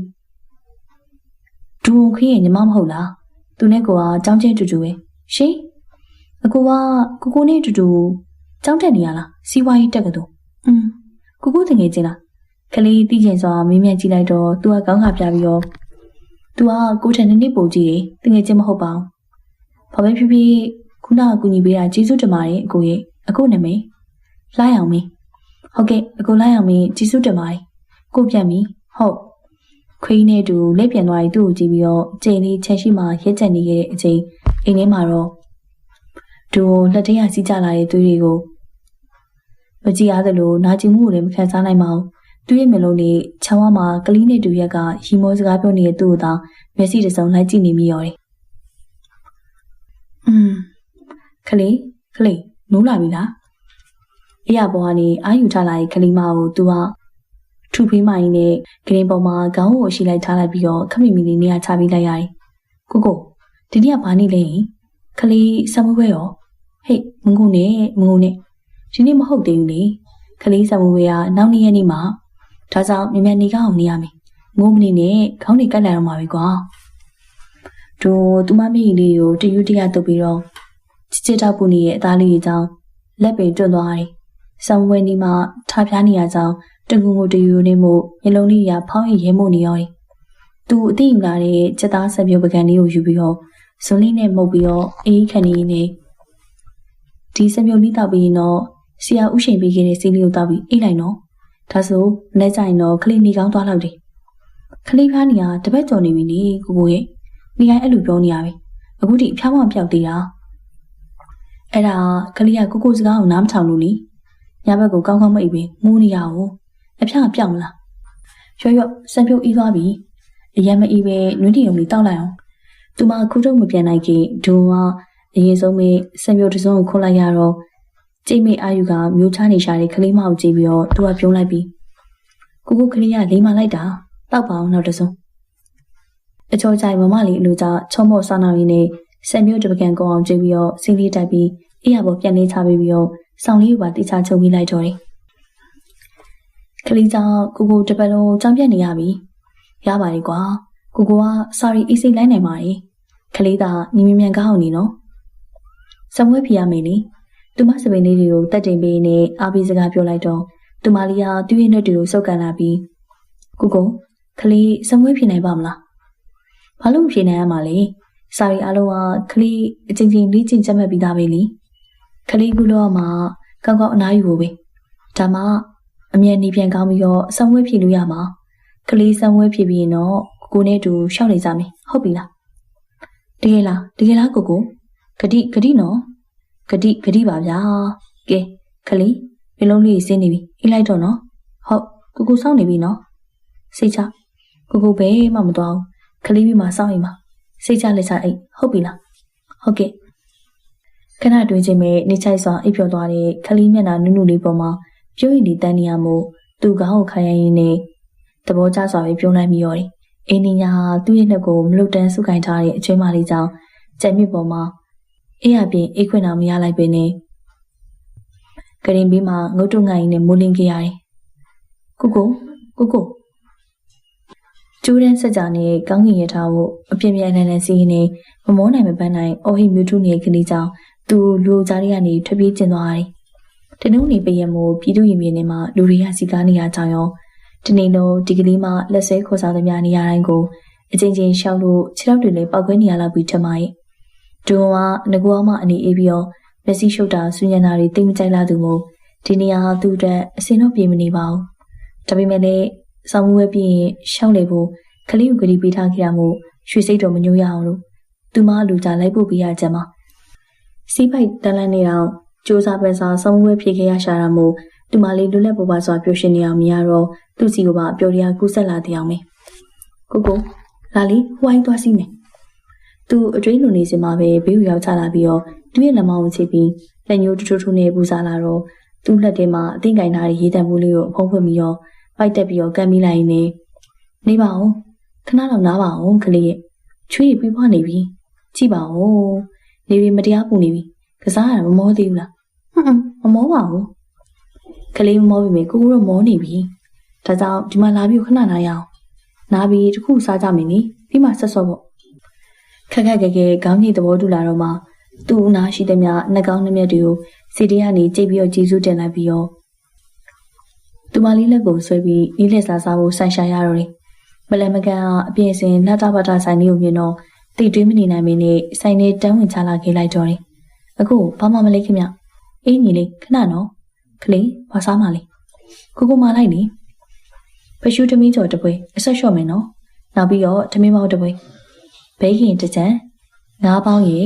ကစုံပလေးရေဒါကျမဆိုင်ဟင်းကြလား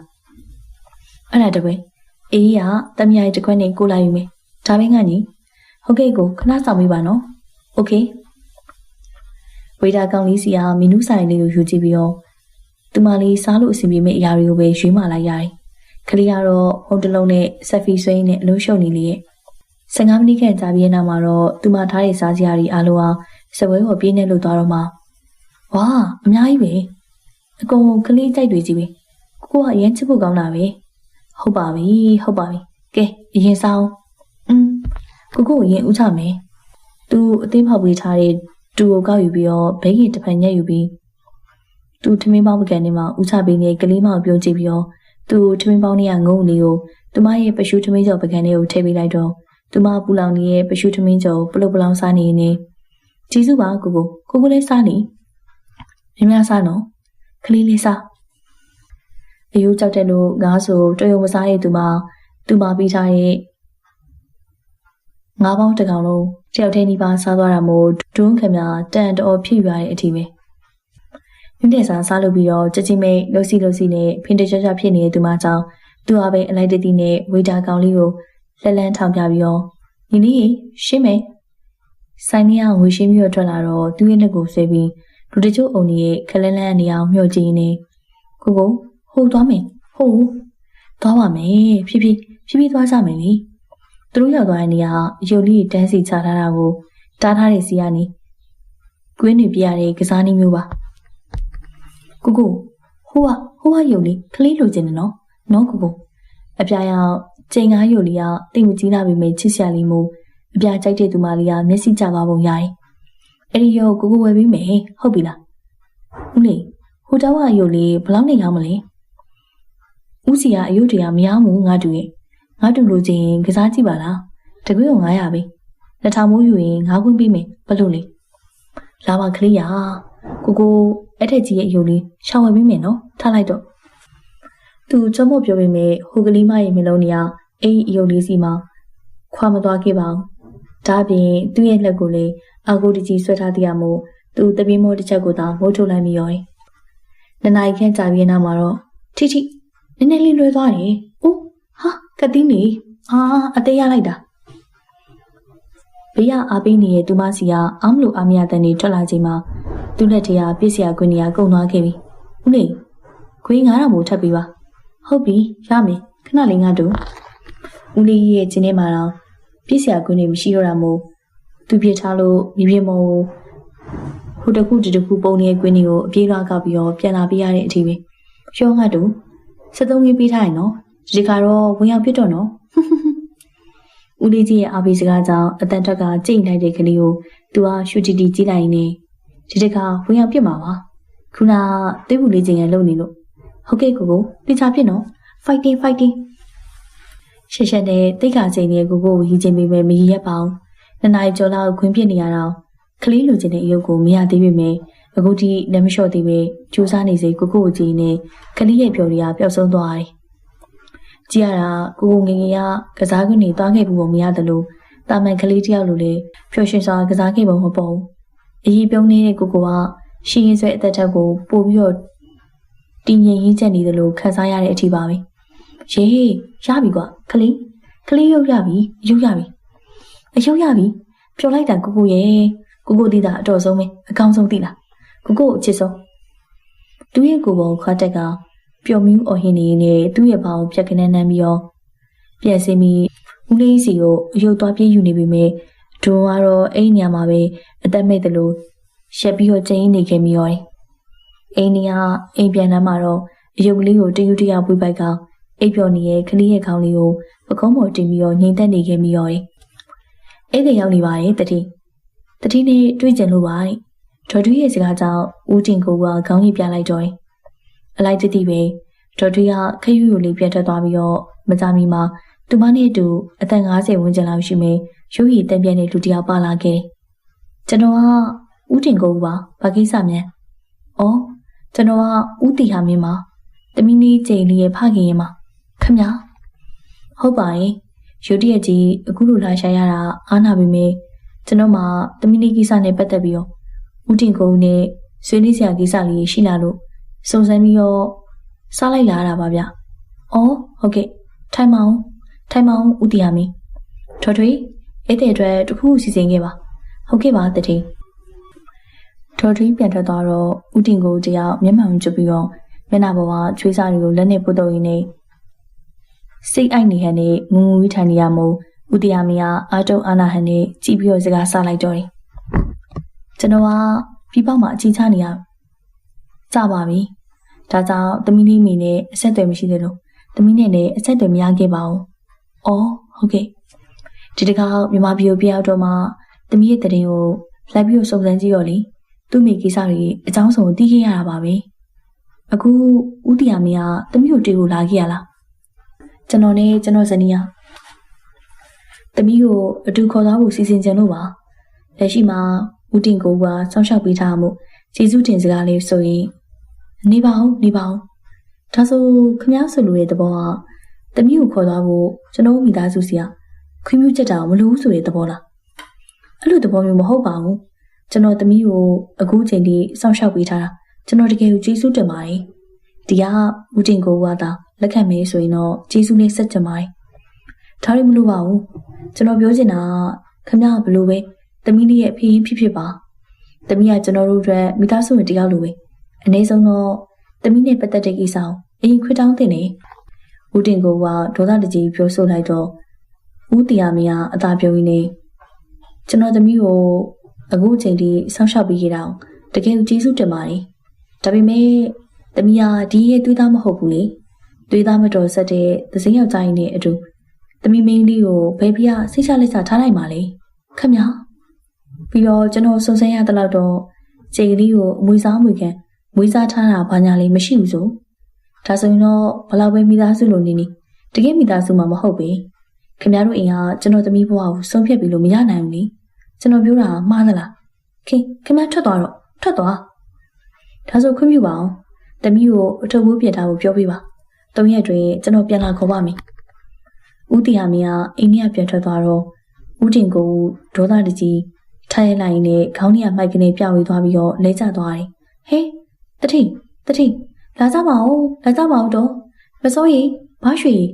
တတိမူလဲလို့လာကြပါဦးဟဲ့ဒေါ်တီရဲ့အထိတ်တလန့်အော်ဟိအကူကြီးတောင်းတဲ့ကြောင့်မိဟုဆောင်ကလူတွေရောခြံထဲကလူတွေပါအပြေးလာရောက်လာခဲ့ကြတယ်ကိုခလီသူကားပေါ်ဆင်းလိုက်တာနဲ့ခလီရဲ့ခေါ်တန်ကြီးကြားလိုက်ရတာကြောင့်အတန်လာရစီကိုလှည့်ကြည့်ပြီးတော့အင်ကြီးရှိကအလီကားထလီမှာငုတ်တုတ်လေးထိုင်နေတဲ့ကလေးမခလီဒီမှာမလုပ်နေရလဲဟာဒီကုလုံးအေးဆက်နေရပဲဒီမှာမလုပ်ထိုင်နေရလဲအခုဘယ်နှနာရီရှိနေပြီလဲသိရလားသူစိုးရိမ်ပူပန်စွာဒရက်ဆက်ပြောရင်းကနေဆွဲထုတ်လိုက်ပြီးတော့တုံရင်အေးဆက်နေတဲ့ခလီရဲ့ခန္ဓာကိုယ်လေးကိုအနှွေးတက်ရစီရန်ထွေးဖက်ထားလိုက်ပြီးတော့လာအိမ်ထဲကိုသွားကြမယ်သူဆွဲခေါ်ရနောက်ကိုပြီးကက်ကက်လိုက်ပါလာရှာတဲ့ခလေးမကိုသူမအခန်းထဲကြီးခေါ်သွားပြီးတော့အိယာပေါ်ထိုင်စေလိုက်ပြီးခြုံဆောင်ထူကြီးကိုဆွဲယူပြီးတော့လွှမ်းပေးလိုက်တော့သူမလေးဟာသူ့ရဲ့လက်မောင်းတွေကိုစုပ်ကိုင်းနေကိုဖေဘယ်တော့ပြန်လာမှလဲမိရီတွေပြည့်နေရဲ့မြေုံနေရဲ့မှာစိုးရင်ထင်းတဲ့မှုများစွာနဲ့မျောနေကြရောင်ကြီးတွေရောရှက်နေရောတယ်ကြည့်ရတာဖေအရေးပေါ်စီးုံရောက်သွားရခြင်းရဲ့နောက်ကအကြောင်းရင်းမှန်သူမလေးကြားပြီးလာပြီထမရဲ့ဖေမကြခင်နေပြန်ကောင်းလာမှာပါခလေးအေးလိုက်တော့နော်လိမ့်ပါလေအဲ့ဒါဘယ်တော့လဲကိုဖေကဘယ်တော့နေပြန်ကောင်းမှာလဲဖေဘယ်တော့အိမ်ပြန်လာနိုင်မှာလဲကိုသူစကားစားဖြတ်ပြီးတော့နေတဲ့ရင်နဲ့ပြန်ထွက်လာဖို့ကြိုးစားပြီးမြဲသူမသူ့ရဲ့လက်ကိုလွတ်မပေးဘဲနဲ့အလောတကြီးထပ်မိလာတော့သူကအကြံအိုက်ပြီးတော့နှုတ်ခမ်းတွေကိုရှာနေတက်လိုက်ရင်ခလေးအခုကအရန်ကိုညနေနေပြီအနားယူတင်နေပြီကိုလည်းအရန်ပေပန်းနေတယ်ကိုတို့မနေ့ပြန်မှတေချာစကားပြောကြမလားနော်သူတောင်းဆိုတယ်လို့ပြောလိုက်တော့ခလေးကသူ့ရဲ့နှမောင်းလေးကိုဖန်ဆွဲထားရကနေဖြေလျှော့ပေးလိုက်တာမို့သူမကောင်းလေးကိုခဘဝပုတ်ကောင်လို့ဆက်ရင်းနဲ့လက်ထွက်လိုက်တော့ကောင်းအိမ်နော်ခလေးကိုဒီမှာပဲဆက်နေလို့မရအောင်လားယင်ကိုခလေးထွက်မသွားခြင်းဘူးသူ့ရဲ့ခြေလက်နေတုတ်ကနေရက်တန့်သွားတယ်သူမတကယ်အားလုံးကိုသိနေပြီပဲသူဘာပြောရမှာလဲအခုသူမကိုသူဘလို့စကလုံးနေနဲ့နေသိရမလဲသူမအတွက်အခုသူဘာလုပ်ပြရမလဲကိုကလေးကိုမလို့ကျင်းတော့ဘူးလားယင်အိတ်တော့ညာနေပြီသူအနောက်ကိုပြန်နေမကြည့်ပဲပြောလိုက်ပြီးတော့အခန်းမျိုးပိတ်ပြီးသူမလေးအခန်းထဲကနေပြန်ထွက်လာခဲ့လိုက်တော့တယ်ဒါမဖြစ်နိုင်ဘူးကြီးဖတာတောင်းမဲ့နေရပါကျင်းကြီးကတားနာမှနေရအချင်းဖြစ်နေပြီတားသူ့ကိုလေအဝေးမပို့ချင်ဘူးဒါပေမဲ့အခုလာခေါ်တဲ့သူကသူ့ဖေရင်းနေဖွားတို့ကဘာမှမတတ်နိုင်ဘူးသူစူပါဘွားနေစင်ပြီးတော့အဖွားရဲ့ချိန်မှာထိုင်ချလိုက်ပြီးအဖွားရဲ့ပေါင်ကိုမေးတင်လိုက်ပြီးတော့တားတောင်းမှမှာရဲ့ဖွားရဲ့ကျယ်လေးကိုတားအတွက်ခေါ်ထားပြီးပါနော်ဖွားနော်လို့တကားမှမလုပ်ဘူးတဲ့ပြုမှုတွေနဲ့ပါသူမကိုတောင်းဆိုနေတဲ့မြေဖြစ်သူရဲ့ပြုမှုတွေကြောင့်သူမလက်တရားဆေးလိပ်ကြီးကိုဘေးကဆေးလိပ်ပြခွဲလေးကိုချီချလိုက်ရင်းနဲ့တစုံတစ်ခုကိုတွေးတော့လိုက်ပြီးကောင်းပြီဖွားသူ့ဖေနဲ့စကားပြောကြည့်မယ်ဒါပေမဲ့မင်းကလည်းဖွားတောင်းဆိုတဲ့တကူလှုပ်ပြရမယ်ဘယ်လိုလဲပြောလေဖွားဒါဘာလုပ်ပြရမလဲအားလုံးလုပ်ပေးမယ်ဒေါ်တော်ရာစင်မြန်ရမြေဖြစ်သူစီကတက်ကြွရှိမျိုးစွာပြောလာတဲ့စကားကြောင့်ကျင်းနဲ့စွာပြောလိုက်ပြီးတော့ဒူဝင်းရဲ့ပါလေးတွေကိုခပဝပုတ်ကဟိပြရင်းနဲ့မြေးလေးတီလာမြေးကဖွားဖွားရဲ့တခုလေးတော့မျိုးလေးချက်လေးပဲဖွားမြေးအတွက်ဘာမှမလုပ်ပေးနိုင်နဲ့ဖွားလို့တမအားလုံးကလည်းမြေးအတွက်ပဲဆိုတာတီချာမှတ်တာနော်သိပြီလားဟုတ်ကဲ့ပါဖွားဖွားရဲ့ကျေးဇူးတင်ပါတယ်ဟဲ့နင်ကြားပြီလားတတိချီနီကတော်တော်ဆိုးနေရဆိုအေးလေဟဲ့9 ရက်ရှိပြီအခုထိကိုတတိနေမလာဘူးလို့ပြောတယ်ဟုတ်ပါဒူနာပြက်မလာကြပြီလေသူ့ဖိနာမှာပြုစုနေရပုံရပါတယ်တနာပါတယ်သူကပြငယ်လေးကအမေရဆုံးအခုလေတယောက်တည်းရှိရဲ့အဖေရပါတေးရှင်ဖြစ်နေရဘလောက်စိတ်ပူနေလိမ့်မလဲဟုတ်ပါငါကြားတာတော့ဟိုကောင်မလေးကျေလေးရဲ့အဖေရင်လာရှာရနေနေရုတ်တရက်ကြီးမူးလဲသွားလို့ပြောတာပဲတတိလူသားဖိုင်နဲ့ဝေးကျွေးပဲနော်အမေလုပ်တဲ့သူကလေပြီးသွားအောင်မကလို့တပီးကိုပါပြုစုဆောက်ရှောက်ပြရတဲ့အပြင် အခုအဖေကပါလာပြီးတော့ဒုက္ခပေးပြန်ပြီဟဲ့ကြားသွားပါအောင်လေကြားပါစီပေါ့အေးငါတတိယသားဖောက်တနာလို့ပါဘလို့ပဲပြောပြောသူကတစိမ့်မင်းနေသူ့ဖေရင်ကလည်းတတိပဲမဟုတ်လားလိုက်တော့မှာပဲဟာဘာလို့ဒုက္ခပေးနေသေးလဲဒီရွယ်ဒီကျင်းမွေးလာဒီလောက်တော့ကျေးဇူးမသိတတ်ဘူးလားအိုးကြားသွားရင်ဒုက္ခပါပဲအေးပါဇက်ကိုစင်ကျင်စမ်းပါအမလေးကြားပါစီအမရေဂယူးဆိုင်လို့အခုဆိုလေသူ့ကိုကာဝေးပေးမဲ့တတိကလေစေးုံမှာသူ့တိတ်တိတ်လုံနေရဲ့အကိုကလေသူ့ဖေနာမခွနိုင်ဘူးဘလို့ပဲပြောပြောသူတို့ကမောင်နှမအရင်မှမဟုတ်တာဟိုဖေကအရင်လေသူ့ဖေဆိုတဲ့သူလာရှာလို့တာတတိကုလို့ဖြစ်ရတာမဟုတ်ဘူးလားကျမသာဆိုလေမျက်နှာတော့မြင်ချင်မှာမဟုတ်ဘူး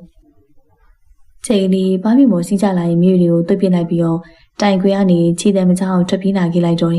ဖဖေရဲ့ခြေတွေကိုသူမသိလို့အားကြောင့်ဒေါ်ကြီးထွေးကိုမေးဖို့အတွက်အခန်းထဲကထွက်လာခဲ့ကြမှာသူမကိုကိုဝင်တွေ့ရတာရက်နှင်းငယ်ရှိနေပြီဖြစ်တယ်လို့ဖဖေအကြောင်းလည်းမသိရတာကြောင့်မထင်မဲ့ပဲအိမ်ခန်းထဲမှာတန်ရှင်းလုံနေစကားပြောနေကြတယ်အင်ကူနှစ်ယောက်ကြောင့်သာမဟုတ်ရင်တော့သူမအခုထိဘာမှမသိရပဲဖြစ်နေအောင်ပါပဲသူမကြောင့်ဖဖေကူးလို့ဖြစ်နေရဘူးရောသူမကြောင့်ကိုကူးလို့ဒုက္ခခံနေရတာဘူးရောသူမရဲ့ခြေလမ်းတွေကိုအရှိန်မြင်ပြီးတော့ခြေဦးတရားပြေးထွက်လာခဲ့မိတယ်ကိုသူမကိုဘာကြောင့်လာမရှာရတာလဲဖဖေကူးလို့ဖြစ်ရတာသူမကြောင့်လို့ကိုကထင်နေမလားပဲသူမကိုမုန်းနေပြီလားဖဖေဘယ်တော့မှအရင်တို့နေပြန်ကောင်းလာမှာလဲသူမဘာလုပ်ရမလဲတကယ်လို့ဖဖေသာအခုချိန်မှာတခုဖြစ်သွားခဲ့အာဟေးနေအစီပြေးလား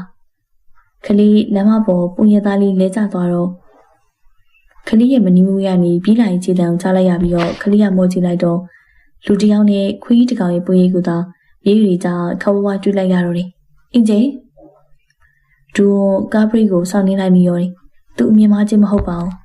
ခြေလေးကိုပွေးဖက်ရင်လမ်းလျှောက်နေသူဟာလွန်ခဲ့တဲ့လနေငယ်ကသူ့ရဲ့အင်ရှင်မှာခလေးနဲ့တူတွေ့လိုက်ရတဲ့ခွေးပိုင်ရှင်မှာခလေးကဘာကြောင့်သူနဲ့တူရှိနေရလဲသူကခလေးနဲ့ဘလို့ပတ်သက်တဲ့လူလဲခလေးနဲ့သူကဘလို့ဆက်ဆံရေးမျိုးလဲဘာကြောင့်ဒီလောက်ရင်းနှီးပူးခဲ့နေရလဲဒေါ်လာကြီးကားစီယာတိုင်ကိုပိတ်ထူပြလိုက်ပြီးတော့အိမ်မြင်ကွင်းကိုမျက်နှာလွှဲပြီးကားလေးကိုကြမ်းတမ်းစွာမောင်းထွက်သွားခဲ့လိုက်ကြတယ်ဖြည်းဖြည်းခလေးသူမကိုလက်မရအုပ်ကုန်လေးဒီတွဲခေါ်သွားပြီးတော့ကိုလိုက်အောင်မင်းကိုအတုံအာနာမောကြီးကပြပြလိုက်နေကျေးဇူးတင်ပါတယ်အကိုခလေးကိုကူညီရနှစ်ခါတော့ရှိပြီဒါနဲ့မင်းချင်တော့ကအဆင်ပြေလားအိုးကြောက်ခဲစလေးတွေစိုက်ဝင်နေပြီးတော့သွေးဆက်တွေစီးကြနေရမို့စိုးရိမ်စွာမိလာတယ်နည်းနည်းတော့လေယုံဒီမှာခဏစောင့်နေနော်အင်းကျထိုင်နေနော်ထိုင်နေခဏလေးစောင့်ခွေးညိုကြီးကိုခလေးနားမှာထိုင်နေစီပြီးတော့အိမ်ဘက်စီကိုပြက်ပြီးသွားတဲ့သူကြောင့်ခလေးပါစကားမှပဲပြောချိန်များလိုက်ပါအောင်ခဏကြာမှအိတ်တလုံးနဲ့အတူအနားကိုပြန်ရောက်လာပြီးတော့ခလေးကိုပြောပြပြီးသူ့ရဲ့လက်ထဲကအိတ်ကိုမြောက်ပြရင်းနဲ့တရားကိုစီးတော့ထည့်ရမှာပေါ့အာမဟုတ်တာခလေးပါကအိမ်ရမှာအိုးအကိုကတော့နော်ခလေးတားစီးမရနိုင်ခင်မှာပဲသူကခလေးရှိမှာဒူးတစ်ဖက်ထောက်ကထိုင်ချလိုက်ပြီးတော့တရားတွေကကြောက်ခဲ့အစနာတွေကိုတခုချင်းစီဖယ်ရှားပေးနေပြီမို့ခလေးမှရှက်ရွံ့အနေခက်စွာထိုင်ရမလို့ထားမလို့ဖြစ်သွားခဲ့ရတယ်။သူကတော့စနေတကျပဲခလေးရဲ့တရားကိုစနေတကျစိတ်ရှိလက်ရှိပိုးသက်တန့်စီပြီးတော့စီးထည့်ပေးလိုက်ပြီးအနာဂတ်ပလန်စတာတွေပါတည်တည်ချာချာကပ်ပေးလိုက်ပြီးမှထားရက်ပြီးတော့โอเคအားလုံးပြီဟိုကြည့်ပါလေထပ်ပြီးကျေးဇူးပဲလားဟုတ်ကဲ့ဒီလောက်မိုးချုံမှဘာလို့အပြင်မှာရှက်ပြေးနေရလဲဟိုဒီကားလို့ဖြစ်မှာမကြောက်ဘူးလားခလေးအိမ်ထဲမှာမနေကြလို့ပါဘာလဲစဉ်းကြီးစရာတခုရှိနေရလားဘာဖြစ်လို့လဲသူစိတ်ဝင်စားမိလိုက်ပေမဲ့ခလေးမလေးဟာဘာမှမရှိရဲ့လမ်းမပေါ်ကိုစိုက်ကြည့်ရင်းနဲ့လက်ချောင်းလေးတွေကိုအနီးခက်စွာကုတ်ဖက်နေရှာတယ်အနက်ရောင်ပေါ်မှာအဖြူရောင်အသိပုံလေးပါတဲ့ခေါင်းဝင်ရိုးရိုးလေးနဲ့စပင်ရှိရှိတွေကိုနှစ်ဖက်ခွဲကစီးထားအကြောင်းမျက်နှာရှင်းရှင်းလေးကလင်းထင်းပြီးတော့ရိုးရှင်းစွာလှပနေရောတယ်တိုင်းမင်းနဲ့အဲ့ဒီမျက်နှာလှလှလေးကနွမ်းလေးရဖြူရောပြီးတော့လက်လုံးလေးနဲ့နှာခေါင်းထိပ်လေးတွေအထိနေရဲနေရမို့သူမအချိန်တော်ကြာငိုကြွေးခံတူပါတယ်ကိုဒီနေ့ကျောင်းမှာတရင်ကြားခဲ့တယ်ဒူဝင်ခွေးရဲ့ဖေစီးကိုတင်ထားရရဲ့ဆိုအဲ့ဒါကိုဘလို့သိဒူဝင်ခွေးကကျောင်းမှာနာမည်ကြီးရဲ့လေသူများပြောနေတာကြားခဲ့တာပါပြီးတော့သူ့ဖေကဒီကွန်အင်ပါယာရဲ့ပိတ်ခိုင်ရှင်မေဟာစီးပွားရေးလောကမှာဒီတရင်ကိုမသိရသူရှိရင်လားထူးဆန်းနေမှာလေဟုတ်ကဲ့ဖေနေမကောင်းဘူး အဲ့ဒါကြောင့်စကားရသွားရင်သူ့ကိုခလေးကလန့်ကြည့်ရောသူကစမမီပဲနဲ့ခလေးကိုလှမ်းပြီးတော့အခဲခတ်နေရမို့ခလေးသူ့ကိုပြောပြရင်းနဲ့ခလေးစိတ်တွေရှုပ်နေလို့ပါအခုဖေဖေကနေမကောင်းလေကိုကလည်းအရောက်ပြင်မနေမှာခလေးကဘာမှမကူညီပေးနိုင်ဘူးအဲ့ဒါကြောင့်စံမွေးဖြေနိုင်ကြလားဟုတ်ကဲ့မြေကြီးမဲ့ချက်ကဘာလဲသူကစကားလက်ကြောင်းလွှဲပြီးတော့အဝေးကိုငေးကြည့်ရင်မိလာတော့ခလေးရုတ်တရက်ငိမ့်သက်သွားခဲ့မိပြီးမှကိုကိုကူညီခြင်းနဲ့ဖေဖေကိုလည်းဂူးဆိုင်ပေးခြင်းနဲ့ဟမ်ဟုတ်တယ်ခလေးရီမန်ချက်ကဖေဖေနဲ့ကိုကိုနဲ့အတူတူပြပြရွှင်ရွှင်နေသွားခြင်းနဲ့မိရဲ့အနာဂတ်ကရောစေကျော်တဲ့အိမ်မက်ကအနာဂတ်မှာဖြစ်ကျင်တာရကျင်တာမရှိနေဘူးလားတော်တော်ရိုးရှင်းတာပဲဟုတ်လားခလေးနဲ့အဲ့လိုပဲခြင်းနဲ့လာအိမ်ပြန်လိုက်ဖို့မေထနိုင်လားဟုတ်ခလေးအာယူဝီထားဖို့ပြင်တော့သူကလက်ကိုကမ်းပြီးတော့အကြည့်လိုလွယ်ပြီးအဝေးကိုလမ်းကြည့်နေတယ်လို့လုပ်နေရမို့ခလေးကပြုံးလိုက်ပြီးတော့သူ့ရဲ့လက်တွေကိုလမ်းဆွဲပြီးအာယူရက်လိုက်ပြီးရောတယ်ကြည်စုတမိုင်းလာဖြည်းဖြည်းရှောင်းတော့ခလေးသူ့ရဲ့လက်မကိုအာယူကျွေးနေခဖြည်းဖြည်းရှောင်းလာတော့သူကလည်းခြေနှမ်းခဏီနေနဲ့ဘေးကနေရှောက်ပေးပြီးတော့လက်တစ်ဖက်ကခွေးညိုရေကျိုးကင်ထားသည်ရှင်တို့ကိုအမြဲတူတွေ့ရရင်နော်ရှင့်ခွေးလားမဟုတ်ပါဘူးလမ်းကိုရှောက်ပေးဦးမှာခွေးပိုင်ရှင်ကခဏအပ်ထားတာအော်ပြောချင်စကားတွေတိတ်ဆိတ်သွားတော့ကလေးတို့ချောင်းကိုလက်မြင်နေရပြီမို့ကလေးခြေတန်းလေးကိုအနှင်းငယ်အရှိမြင်လိုက်ကြတယ်ကိုပြောင်းနေပြီကလေးမျက်နှာလေးဝင်းပသွားပြီးတော့ပျော်ရွှင်စွာပဲရေယူလိုက်တော့သူကခြေတန်းလေးကိုရက်ပြစ်လိုက်ပြီးကိုတို့တငယ်ချင်းလုပ်ကြမလားကိုကမင်းထက်တနည်းကျော်ပဲအသက်ပိုကြီးရပါကိုတို့တငယ်ချင်းဖြစ်လို့ရမလားသူမကိုစိုက်ကြည့်ရင်လည်းမိလာရဲ့သူကိုကလေးကခပြပြုံလေးစိုက်ကြည့်ပြီးတော့ခေါင်းတစ်ချက်ညှိလိုက်ပြီးဘာလို့မရရမှာလဲရတာပေါ့တကယ်လားကလေးပြုံးကပြောလိုက်တော့သူကပျော်ရွှင်သွားဟန်နေဟဲ့ပပရီမောလိုက်ပြီးတော့ကလေးကိုလက်ပြနှုတ်ဆက်ပြီးဒါဆိုငါပြန်ပြီတော့နောက်နေ့မှတွေ့မယ်ကောင်းကောင်းပြန်အပြေးတစ်ပိုင်းထွက်ခွာသွားတဲ့လိုက်အောင်မင်းနဲ့သူ့ရဲ့ခွေးမျိုးကြီးကိုချောင်းကနေပြုံးကရဲကြည့်နေပြီးမှကလေးကခြံထဲကိုထုံးနေရှောက်ဝင်လာကိုအိန္ဒိယနေအနှိမ့်အောင်ကျုပ်ဝေးတလုံးလွယ်ပြီးထွက်လာရေးကိုကကားစီလျှောက်သွားနေရမို့ကလေးနာနီရဲ့ခြေထောက်ကိုမမှုနိုင်မင်းနဲ့အပြေးလေးကိုစီကိုသွားလိုက်ရင်းနဲ့ကိုနေပါအောင်ကိုနေအောင်လေကိုကလေးခေါ်နေအောင်မတုံ့ပြန်မင်းနဲ့ကားပေါ်တက်ပြီးမောင်းထွက်သွားကြအောင်ကလေးကိုကားမှန်တကားကိုလက်နဲ့ရိုက်ပြီးခေါ်ပြီးမြဲကိုကသူမကိုခက်စင်းစင်းကြီးတစ်ချက်သာကြည့်ပြီးတော့ကားကိုချက်နေရနေမောင်းထွက်သွားတယ်ကိုကလေးခေါ်နေရလေကိုကလေးကိုကားနောက်ကိုပြေးပြီးတော့အမိလိုက်ဖို့ကြိုးစားပြီးမြဲနာကျင်နေတဲ့ခြေထောက်ကြောင့်ခြံထဲမှာပဲနေကြပြီးတော့ကျင်းခဲ့ရတယ်လက်မပေါ်နေကြကငိုချင်းနေတဲ့ကလေးကိုကတစ်ချက်ကလေးအောင်လက်မကြည့်ခဲ့ပါဘူးကိုကားလေးကတဖြည်းဖြည်းပို့ပြီးတော့ဝေးသာသွားခဲ့တော့တယ်ကိုဘာလို့ကလေးကိုဥပိ္ပခါပြူသွားရတာလဲကိုကလေးကိုမြင်ချင်တော့လားကိုကလေးကိုမုန်းနေပြီလားကိုကလေးကိုမလိုချင်တော့ဘူးလားယင်သမီးကျယ်လေးလာလေဒီမှာပျော်ရွှင်စွာကြီးပြင်းနေတိုင်ကြရတဲ့အင်ဂျီကိုနောက်ဆုံးနေလက်ကြည့်လိုက်မိရောတယ်နှလုံးထဲမှာမြေကြီးပြည့်နေလို့လားလည်းမသိပါဘူးမြင်ကွင်းနေရဝေဝါးနေရောတယ်သူမပိုင်ဆိုင်ကိုဘာတကူမှမရှိပေမဲ့ကိုယ်တိုင်ပြေးထားခဲ့တဲ့ဝင်းလက်ဆောင်လေးတွေကိုတော့တယူတရားထုတ်ဖို့သိစိတ်ယူလာခဲ့နေသူမရဲ့ဖခင်ရင်လို့ခေါ်တဲ့ဦးတီယာမင်းဟာသူမလက်ထဲကအထုပ်လေးကိုလက်ယူရင်းနဲ့သူမလက်မောင်းကနေဆွဲခေါ်ပြီးတော့တကားအသိဖွင့်ထားတဲ့ကားလေးကိုဝင်စီလိုက်ပြီးတော့သူ့ဘာဝင်ထန်လိုက်ပြီးကားရှိခံဒရိုက်ဘာကိုခလုတ်လုံးအမိတ်ပေးလိုက်တော့တယ်။မောင်းတော့ချောင်းနေရကားလေးမောင်းထွက်လာခဲ့ပြီဖြစ်တယ်လို့အင်ဂျီနဲ့တဖြည်းဖြည်းဝေးလာနေလေသူမရင်နဲ့လိုက်ကနေဝန်းနေလာပြီးတော့ရေရီရတွင်စီကြလာခဲ့ရတယ်။မသွားချင်ဘူး။ကျေလီဒီရင်ကြီးကနေထွက်မသွားချင်ဘူး။ကိုဖေကျေလီကိုတယောက်ကတားဆီးပေးကြရင်တိတ်ကောင်းပါပဲ။ဒါပေမဲ့ဘသူကတားပေးမှလဲ။ဖေကအခုဆိုအစိုးရရဆုံးအချိန်နေနဲ့စီးရွာကလေးပေါ်မှာရှိနေမှာ။ကိုကရောအခုချိန်တော့ဆိုဖေကိုစိတ်ပူရင်းနဲ့ကျေလီကိုမတွေ့ရမယ့်နေရာတစ်ခုခုမှာရှောင်နေမှာပေါ့။သမီးဖေကိုဒီခါလောက်တော့တွေ့ကျင်တယ်ဟုတ်မဟုတ်သမီးရဲ့ဖေကိုဒီခါလောက်တော့သွားတွေ့ကျင်တယ်ကျယ်လေးရဲ့မပွင့်တဝင့်စကားကြောင့်ဦးတီယာမင်းကတပြင်းတစ်ချက်ချလိုက်မိရောတယ်မိမိရဲ့သွေးသားတပားသူအဖေဖြစ်ခေါ်နေပြီမဲ့သူ့ကိုတော့အခုထိဖခင်တယောက်လိုမတတ်မှတ်သေးဘူးမဟုတ်ပါလား ဖေတို့လင်းချင်းနဲ့ကားချက်မှနေဆိုရင်တော့အခုကဆေးရုံသွားဖို့မိတော့ဘူးသမီးရဲ့ပြီးတော့သမီးသွားရင်လည်းဘာမှထူးတာမှမဟုတ်တာအဲ့ဒီကမနေခဲ့တာမို့ကျေလေးကညီသက်သွားမိလမ်းတောင်းကဖြတ်လာတော့အင်ဂျင်နဲ့အတူလက်မှုမှာကစားနေတဲ့လိုက်အောင်မင်းကိုတွေ့လိုက်တော့သူမရဲ့မျက်လုံးလေးအယောင်လေးနဲ့သွားပြီးတော့ကားခဏလောက်ရပ်ပေးပါသမီးရဲ့တငယ်ချင်းကိုနှုတ်ဆက်ချင်လို့သူတို့ကြောကခလန်းထဲမှာထူရက်သွားတယ်ကားလေးကြောင့်လက်ကြည့်လိုက်တော့ကားပေါ်ဆင်းလာတဲ့သူကကျိန်လေးဖြစ်နေရမို့သူကပြုံးပြီးရဲဆောက်နေလိုက်တော့တယ်ဟိုင်းလာရအောင်ကျိန်လေးမိဘယ်သွားမလို့လဲ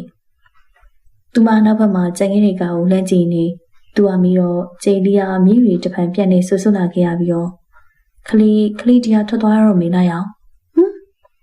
လာရမင်းနဲ့အော်သွားမိတယ်သူရှိမှရဲ့နေရဲ့ကောင်မလေးရဲ့မျက်နှာလေးကနေရဲ့အိမ်မို့နေရမို့နိုင်များစွာငိုကြွေးထားလိုက်မှာတော့အသေးကြပါပဲမင်းထွက်သွားချင်တာလားခလေးရွေးချယ်လိုက်တာပါလာရအောင်လာရအောင်တပြင်းဖွားဖွားချမိရောမပြောရွှင်ရတဲ့ရွေးချယ်မှုသူမဘာကြောင့်လုပ်ခဲ့ရလဲသူမမင်းမြတ်လူလိုတာကြောင့်ဖော်ယူစွာပြုံးပြရင်နေ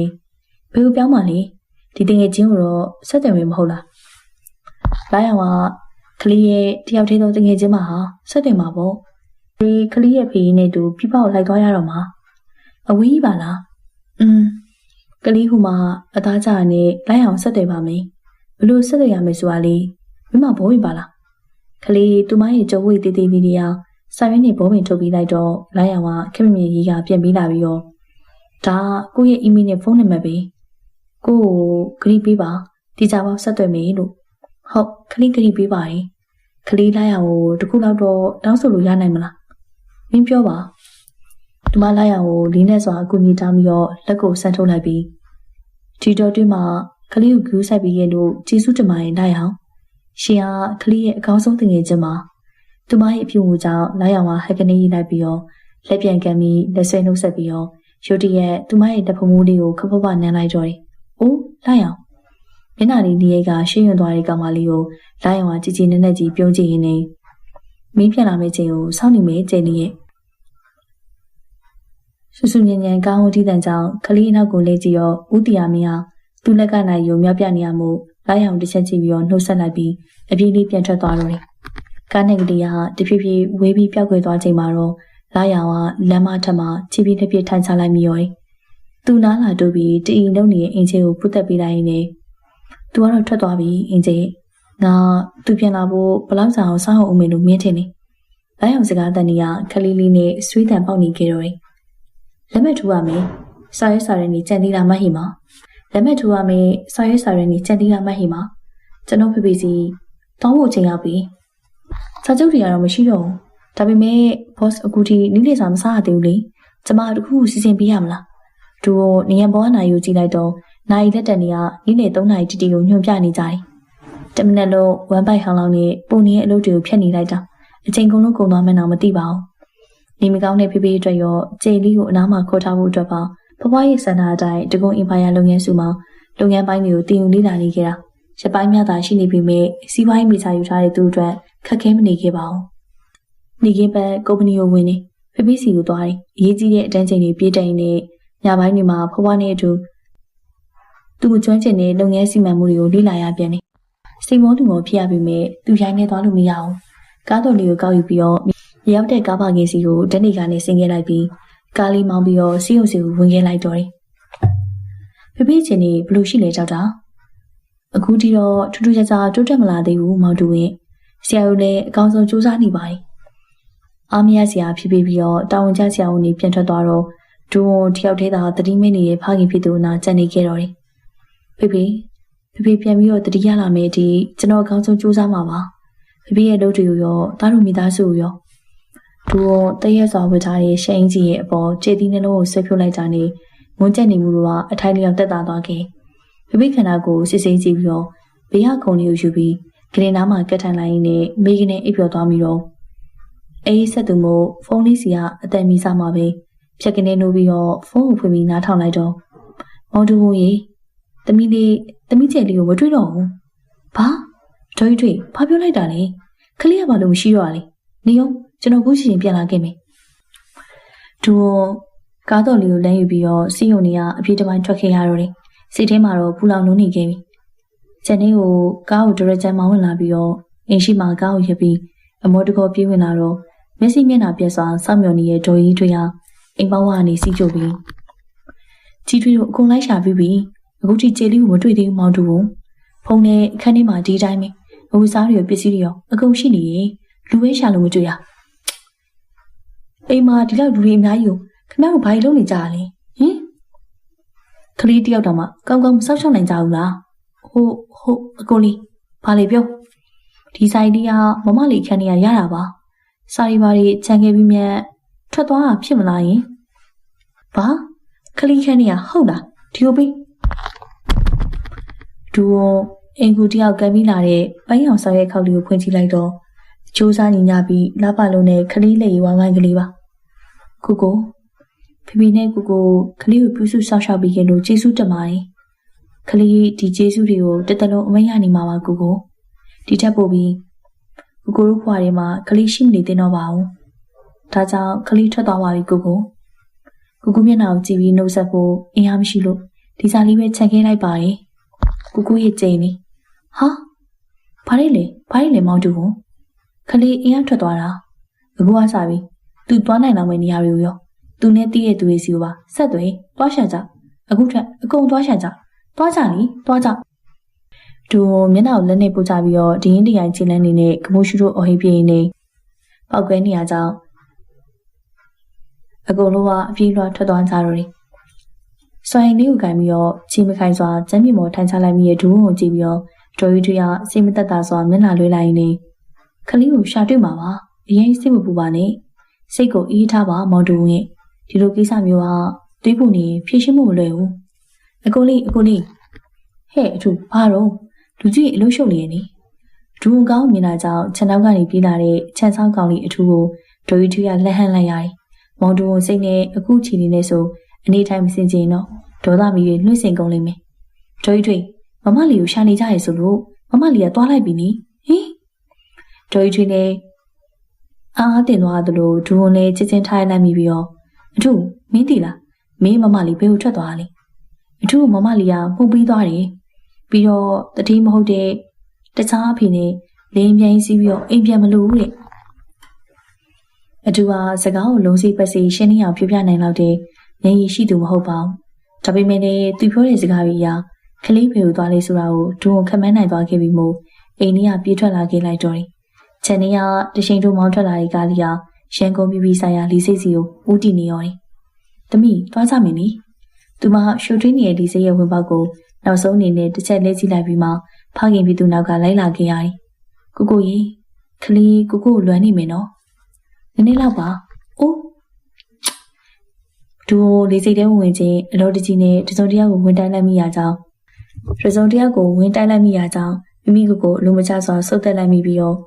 လဲကျသွားတဲ့တစ်ဖက်လူကိုခက်မြင်မြင်ထူပေးလိုက်ပြီး sorry နော်ဒူဒီစိတ်ထဲကိုပြေးဝင်လိုက်တော့တယ်သူရဲ့မျက်လုံးတွေကစွန်ရဲတကောင်လိုမျိုးလင်းမြန်သွက်လက်စွာပဲကြိမ်လေးကိုအပြေးလွှားရှာဖွေနေမိရောတယ်ဒါပေမဲ့လည်းများစွာသောလူတွေကြားမှာသူမလေးရဲ့အရေးလေးကိုတော့ရှာဖွေရန်ခက်ခဲနေခဲ့တယ်မဟုတ်ပါလားအမကျွန်တော်ရည်တကြီးလူရှာခြင်းလို့ပါနောက်ဆုံးတော့စုံစမ်းရန်ကောင်တာစီကိုအပြေးလွှားရောက်သွားခဲ့ရတယ်ဟုတ်ကဲ့မောင်လေးရှာမဲ့သူကဘယ်လိုသွားရင်လေးမှာပါတာလဲလင်းချိန်လေးရရောရှင့်တစ်ဖက်ကမိကုံကိုတုံ့ပြန်ဖို့ရဒိုးမှအပြည့်မရှိပါဘူးဒိုးကသူမစီးသွားမဲ့လင်းကိုမသိတယ်လို့လင်းချိန်ကိုလည်းမသိဘူးသူမဒီလေးစိတ်ထဲမှာရှိနေသေးရဲ့လားပဲမသိနိုင်ဘူးဟုတ်ပါလားဒိုးရိုင်းနေခြေလန်းနေနဲ့မနီမိုးရခေါ်တခုစီကိုရှောက်သွားလိုက်ပြီးထိုင်ချလိုက်တော့တယ်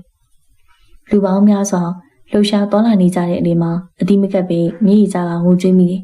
ဘာလို့တစ်ချက်လေးအောင်နှုတ်မဆက်ပဲထွက်သွားဖို့ဆုံးဖြတ်ခဲ့ရတာလေခလေးရဲ့သူဘလောက်တောင်မှကျွေးမခက်ခဲစွာစူးစမ်းခဲ့ရတယ်လေအရာအလုံးကိုတာဝန်ယူနိုင်ဖို့အတီလေးရုံးငယ်စူးစမ်းနေခဲ့ရတာပြင်မခက်ခဲနေအောင်သူမရက်တက်နိုင်ခဲ့ဘူးဒါပေမဲ့ဘာကြောင့်လဲခလေးကသူ့ကိုဘာကြောင့်အခုလိုထားခဲ့ရတာလဲသူကခလေးအတွက်အားကိုးယုံကြည်ရလောက်တဲ့အခုတရားမဟုတ်ခဲ့ဘူးလားသူကခလေးအတွက်တန်ဖိုးရှိတဲ့မိသားစုဝင်တရားမဟုတ်ခဲ့ဘူးလား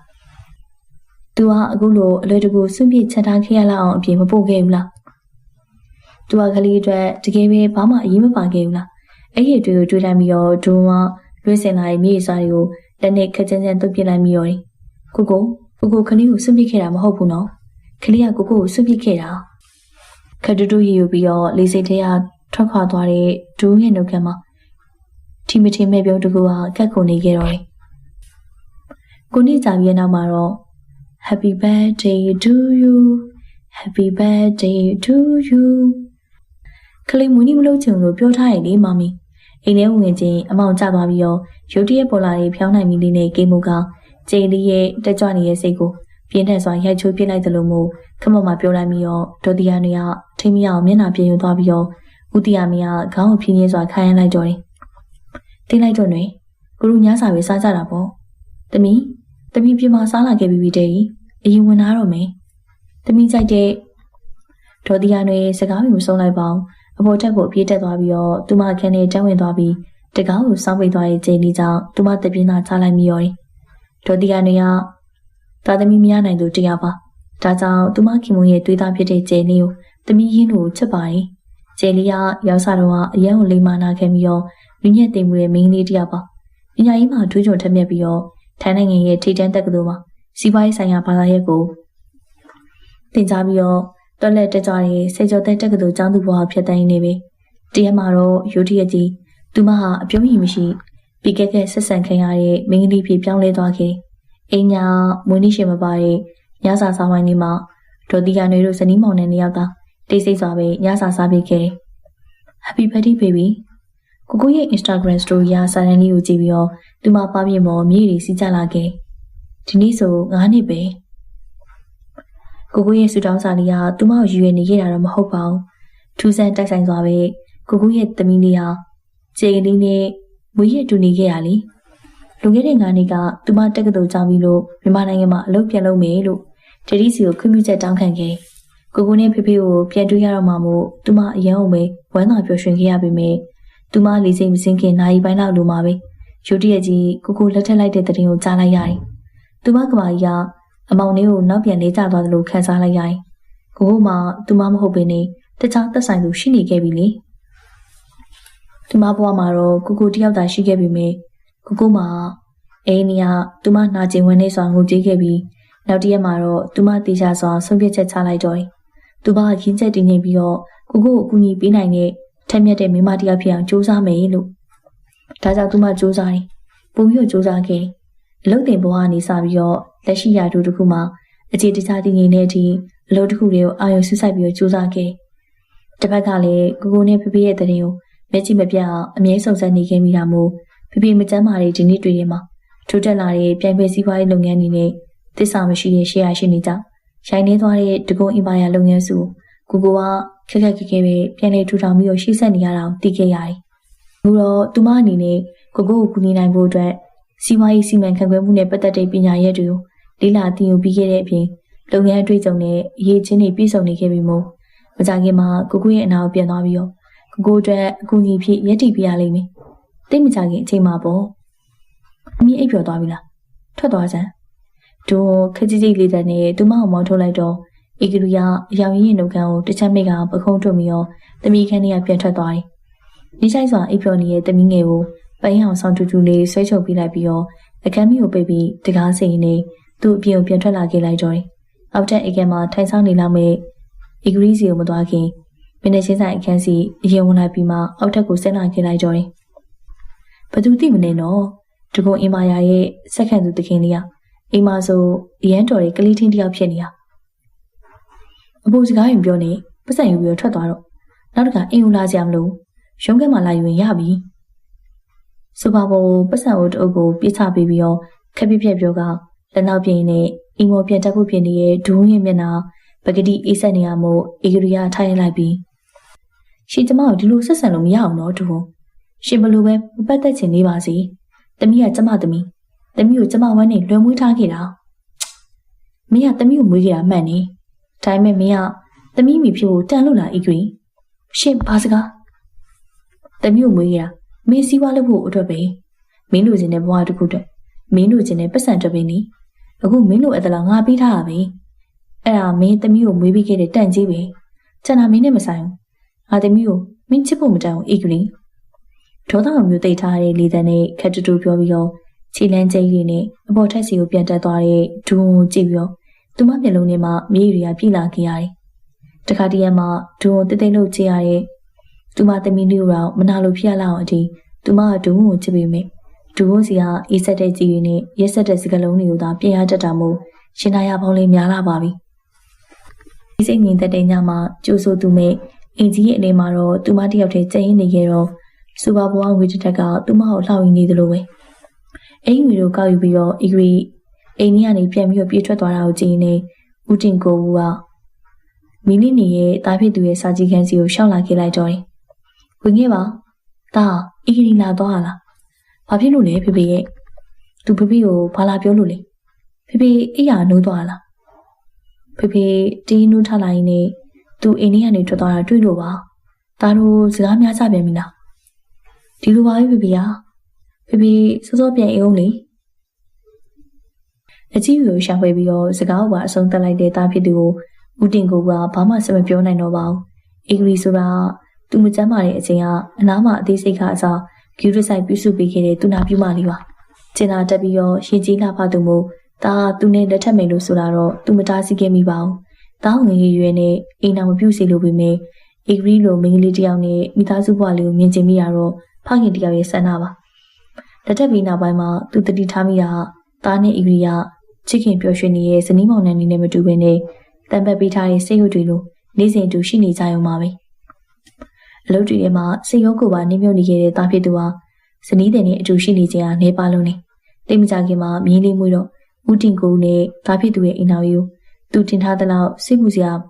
မကောင်းလို့တွေးပြီးတော့စိတ်ရင်းနဲ့ပြင်းဖြစ်သွားပြန်နေဖခင်ဖြစ်လာတဲ့တူကသူ့ရဲ့ချိန်တွေကိုအလုံးမတင်မဟုတ်ဘဲနဲ့သမီးဖြစ်သူအတွက်ပါဖယ်ပြီးလာခဲ့ပေမဲ့ကလေးအရွယ်ရောက်လာနေမြအီဂရီကတော့ဈေးဝယ်ထွက်လိုက်လေးလိုက်ပတ်လိုက်နဲ့ပြုံမှုနေရောအိမ်ကိုလည်းပြန်လာချင်မှပြန်လာပြီးတော့သမီးဖြစ်သူရဲ့ကိစ္စရဲ့အဝဝကိုလေးပြပိတ်ထားကြောင်းဒုံဝတာအလုပ်တစ်ပတ်နဲ့ကလေးဆောင်ရှောက်ဖို့ပါရုန်းကန်နေရတယ်ဘလောက်လို့များများသူသိမအေးတဲ့သမီးကြောင့်အလုပ်တွေသိပြီးတော့အချိန်မှအိမ်ပြန်လာတတ်တဲ့ဒုံကအခုလေးထုံးစံတိုင်းပဲဆောက်ရေးဆောင်ရနေတစ်ချက်ကြီးချမှခေါင်းဆိုင်လို့နေပြန်တာမို့အကန်တကာကိုပိတ်ပြီးတော့မိမိရဲ့အိမ်ကန်စီကိုပဲပြန်ခဲ့လိုက်တော့တယ်ဟေးလာရအောင်ဟာကျေးလေး welcome thank you လာရအောင်ချက်သွေးရင်အောင်ကောင်းဝင်ရှင်နဲ့အနီရောက်ကျိုးလုံးတိတိလေးနဲ့ကျိုးတိုင်းဓာတ်ပနက်မြင့်ကိုစီးပြီးတော့ပြောင်းလဲနေတဲ့လေသားကြီးကိုလက်မချိတ်ပြီးခက်ကြီးကြီးကောက်ထားတဲ့အညူရောင်နုနုစပင်သားလာတွေကကျောင်းမှာဝင်နေပြီးတော့မျက်နှာတဝက်လောက်ကြီးရဲ့နေကမြင့်မှန်တဲ့ကျိန်လေးပုံစံလေးစိတ်ထဲမှာထင်းနေခဲ့လူငယ်တဲ့ကိုနေကရိုးရိုးလေးနဲ့ကြောင်ရွံ့တက်တဲ့ရိုးသူငယ်မလေးပုံစံနဲ့လလမမဆိုင်ပါဘူးအခုတော့အရွယ်ရောက်ပြီးသားတည်ငြိမ်ရည်ကျက်တဲ့မိမမျိုးတယောက်ဖြစ်လာပါတင်တယ်ပြီးတော့သူမဟုသူမယုံကြည်မှုတွေနဲ့ခြေလန်းနိုင်အောင်တွက်လက်တက်ကြလို့နေရတယ်။ဝါလိုက်အောင်ကအရင်ခန့်လာပဲ။ဟုတ်လား။ပြီးပါမှအနေကြသွားလို့လားမသိဘူး။သူမပုံစံကပွင့်လင်းတွက်လက်ပြီးတော့ထက်မြက်တွဲကြနေရမို့သူဝမ်းသာအရာကြိုးစုံရင်းနဲ့သူ့ရဲ့နှလုံးသားလေးကလည်းခက်မြက်မြန်ခုန်ပေါက်လာခဲ့တော့တယ်။လိုက်အောင်ခဏခဏသူမခီးဆောင်ကြီးကိုလက်လွတ်ပြီးတော့လိုက်အောင်လေးပြီးကိုတင်းတင်းနီးဖတ်တွေ့ပြီးတော့ဆက်ဖီရိုက်လိုက်တာကြောင့်လိုက်အောင်ရင်ခုန်တန်တွေကဖျို့ဖျဲဖြစ်သွားပြီးတော့ခြေလန်းနေပြီးရက်လိုက်မိရဲ့အထိပဲလာကျူပြီးလို့အရင်ကကျေးဇူးတင်ပါတယ်မဟုတ်ရင်လေနေဘူးရဲ့ကန်းကားရအောင်ပါလိုက်အောင်လိုက်အောင်အမဘာလုပ်နေရလဲဩလာပြီးကျေလေးရဲ့လာပြီခက်လန်းလန်းရောက်မှသူမပါတာတတိထားမိသွားပြီးတော့လမ်းခေါ်တဲ့ချိန်လေးကြောင့်လိုက်အောင်လေးရှက်ကူးရှက်ကန်နဲ့သူမနောက်ကိုအပြေးနှီးလိုက်သွားရတော့တယ်စာချုပ်တစ်ခုကိုဖတ်နေရင်လည်းအတန်မီနာရဲ့ဖုန်းလေးကိုလက်တစ်ဖက်နဲ့လမ်းယူပြီးဖွင့်ကြည့်လိုက်တော့ဒုံးရဲ့မျက်ကုံးတွေပင့်တက်သွားတယ်။ဒူကိုတင်းကျပ်စွာဆုပ်ကိုင်ထားမိရဲ့ဖုန်းမျက်နှာပြင်လေးမှာခြေကလေးနဲ့လိုက်အောင်လေးတို့လေစိတ်ထဲမှာဖတ်ကန်ရထားတဲ့ဆက်ဖီဖုန်းလေးကအပြုံးနေပါ။ကိုညစ်တာလုံးသူမရဲ့ Instagram မှာသူမပုံတစ်ပုံလေးတောင်မတင်ခဲ့ပဲနဲ့ဒူရဲ့အကောင့်ကိုသာအမြဲဝင်ကြည့်နေကြတာကိုသူမသိခဲ့တာတော့မဟုတ်ပါဘူး။အခုတော့ကိုနေကျော်တွင်သူမပထမဆုံးတင်လိုက်တဲ့ပုံကလိုက်အောင်မင်းနဲ့ဖြစ်ပြီးတော့ရိုက်ထားတဲ့နေရာလေစိတ်ထဲမှာဖြစ်တယ်ဆိုတော့မင်းပြန်လာပြီပေါ့ကလေးရဲ့ကဲဒါဆိုရင်တော့ကျန်တဲ့အစီရင်ခံစာတွေကိုလာမယ့်တောက်စာနေမှာအပြီးတင်ပြပေးကြပါဒီနေ့အစည်းအဝေးကတော့ဒီလောက်ပဲဟုတ်ကဲ့ပါ boss အစည်းအဝေးကနေရလူတွေအားလုံးဟာထွက်သွားကြတော့မှဒူကိုစုံလေကုံမှာချီချီထိုင်နေရကနေထားလိုက်ပြီးတော့ဘိန်းရလင်းလျှောက်ကအကျိုးဆန်လိုက်ရတယ်သူဒီကုံမှာထိုင်နေရနှီးဝဲရှိနေပြီလေဝင်ခဲ့တတိပြမဧည့်သည်ရောက်နေပါတယ်ဘာတူလဲဒီနေ့ဧည့်သည်တူမရှိပါဘူး အတူကြီးဘူးမလေးကဒူးကိုကြီးကခေါင်းလေးတစ်ချက်ကူးလိုက်ပြီးတော့တတိရဲ့ညီမလို့ပြောပါတယ်ညီမဟုတ်ကဲ့တတိဝင်လာခံလိုက်ရမလားပြန်သွားပြောလိုက်ငါအစည်းအဝေးရှိလို့အဲ့တဲ့တူကိုအချိန်မရဘူးလို့ဒါပေမဲ့အစည်းအဝေးကဟုတ်ကဲ့ပါတတိကျမပြောလိုက်ပါမယ်သူမပြန်ထွက်သွားတော့ဒူးကချီမခိုင်တော့တာမို့နေစရာခုံတစ်ခုမှဝင်ထိုင်လိုက်ရတယ်ဒါကလေးပဲသူမပြန်လာနေဒူးစီကိုတန်းလာခဲ့တာပဲဒါပေမဲ့ဒါကပြောစရာမှမဟုတ်တာသူမဒူးကိုထားထားခဲ့တဲ့သူလေညီမရလားသူမအခုထိဒူးကိုအကိုတရားလို့တတ်မှတ်ထားသေးရလားကိုနေလုံးအဆက်အသွယ်မရှိခဲ့ပဲနဲ့လေဒူးဝင်အတမင်ထွက်ရေးလိုက်ပြီးရောသူ့မြင်ခွင့်နဲ့ကလေးရဲ့ Instagram ကဓာတ်ပုံလေးဝင်လာတော့သူ့ရဲ့ပြုံးကြီးကပို့ပြီးတော့အသက်မဲ့သွားတော့တယ်မင်းကလေးဒီမှာအိတ်လို့မရဘူးထပါဦးမင်းလေးရဲ့အတော့ဘာဖြစ်လို့လဲတခုခုအခက်အခဲဖြစ်နေပုံရတဲ့တန်ရှိအတော်မြင်တော့ဒူအိမ်ပြန်ဖို့ပြင်နေတဲ့ခြေနှံနေရအိမ်နေရာစီကိုဥတီသွားမိခဲ့တော့တယ်ဒီမှာကြည့်ပါဦးတတိယဒီမင်းလေးကအိပ်ပျော်နေတယ်ကုမ္ပဏီရဲ့ဝင်ပေါင်းတာဆိုဖာစတီတွေပေါ်မှာအကြာနာချီထိုင်ကလက်ဖက်ပိုက်ပြီးတော့ပုံမှန်မကြစွာအိပ်ပျော်နေတဲ့သူမအမြင်တော့ဒူဝါပင်းသက်ရှာလိုက်မိရောတယ်အရင်ကလိုပဲခေါင်းမှာတော့အလုပ်စင်းစီတဲ့ပူနောက်ကြပြီးမှသူထွက်လာတာမှသူမအခုထိစောင့်နေတော့မဟုတ်ပါလားဒါပေမဲ့လည်းမတွေ့ရကြတဲ့ဒီနေ့အတွင်းမှာကလေးကအများကြီးကိုပြောင်းလဲသွားခဲ့တာပဲဆိုပါပေါ်မှာအကြာနာချိတ်ထားတဲ့ဖွေးနုနေရဲ့ခြေတန်းရှိရှိရာပူရိသားကြီးငေးကျင်ကြပါတနခါပကွက်မညီတညီတို့တာတင်ခဲ့ဘူးတဲ့မျက်နှာလေးပေါ်မှာတော့အထက်တန်းဆန်တဲ့ပြင်ဆင်ချက်သားမှုတွေနဲ့တည့်ရစရာမရှိအောင်ချစ်စရာကောင်းတဲ့လက်သိမ်းကြီးတရားပန်းကနုပ်လလလေးရလေးတကူတကအချိန်ပေးပြီးတော့ဖတ်တီးထားတဲ့အလားပါရီမှန်တိတာလုံးနေသလိုပဲကိုရီးယားမလေးတွေလိုစပင်ခွေလေးလေးကြီးတွေကလည်းလင်းထင်းနေရဲ့အညူရောင်နုနုလေးမို့အသားဖြူတဲ့သူမအရှုပ်ကလေးလိုလှနေတော့တာပါပဲ။အော်ကျိန်လေးရမှာအရွယ်ရောက်သွားပြီပဲ။ကိုသူမမျက်လုံးလေးပွင့်လာတော့သူမအပေါ်စီကနေမိုးပြီးတော့ရက်ကြည့်နေတဲ့ကိုတွေ့လိုက်ရတာမို့လိုက်ကနေပျော်သွားမိပြီးတော့ကိုခေါ်ရင်းနဲ့ကမန်းကနန်ထားရလိုက်ရတယ်။နီညိုရောင်အနောက်တိုင်းဝိစုံနဲ့အောက်မီရဲ့တစ်ဖက်ထဲကိုလက်ထည့်ထားပြီးတော့သူမကိုခက်စင်းစင်းကြည့်နေတဲ့ကိုပါမတွေ့ရတဲ့နှစ်တွေအတွင်းမှာအရန်ကိုခန့်ညားလာခဲ့တာပဲ။ကိုသူမရှိအောင်ထွက်သွားမှုပြင်းနေတဲ့ကိုကြောင့်အလော်တကြီးကိုရှိမှပြေးပိတ်ပြီးတော့လက်နှစ်ဖက်ကိုစန်တမီတားစီလိုက်တော့ကိုကအလူမကျစွာမျက်ခုံးတွေကိုတွန့်ကျိုးလိုက်ပြီးကိစ္စရှိရင်နောက်ရက်မှထပ်လာခဲ့ပါဒီနေ့အရင်ကနောက်ကျနေအရင်ပြန်နေတော့ခလေးပြန်စရာနေရာမရှိဘူးဒူးရဲ့ခြေလမ်းတွေရက်တန့်သွားခဲ့ပြီးတော့သူမကိုနားမလည်သလိုလှမ်းကြည့်လိုက်တော့သူမဟိကနေရင်းနေကလေးကကိုနဲ့တူအိမ်ပြန်မလို့စောင့်နေရလေကိုကမခေါ်ပဲထွက်သွားတော့ကလေးကဘလို့ပြန်မှလဲဒီလောက်မိုးချုံနေမှကလေးကိုလက်မိမှအိတ်ခိုင်းတော့မလို့လားဟုတ်တယ်ကလေးမတယောက်တည်းမနေရတာတငယ်ချင်းကလေးမတငယ်ချင်းမှမရှိပဲမင်းသူပြောသည်များလိုက်ပိတ်ပြောနေတဲ့ကောင်မစိုးလေးကိုစိတ်တူပြီးတော့အန်ကြီးပြလိုက်မိပြီးမှလက်ကိုပြန်ယူလိုက်ပြီးတော့ခေါင်းကိုခံရမိထွက်လာခဲ့လိုက်ရတယ်လိုက်လာခဲ့လာပြီဟိုကားနောက်ကနေဝင်ထိုင်ပြီးချိန်ထိသူမခန္ဓာကိုယ်ထက်နှစ်ဆလောက်ကြီးရဲ့ခီးဆောင်တက်တာကြီးနဲ့ရက်ကန်ပြေးလာနေတဲ့သူမကိုကြည့်ပြီးတော့ရီလိုက်မိသေးတယ်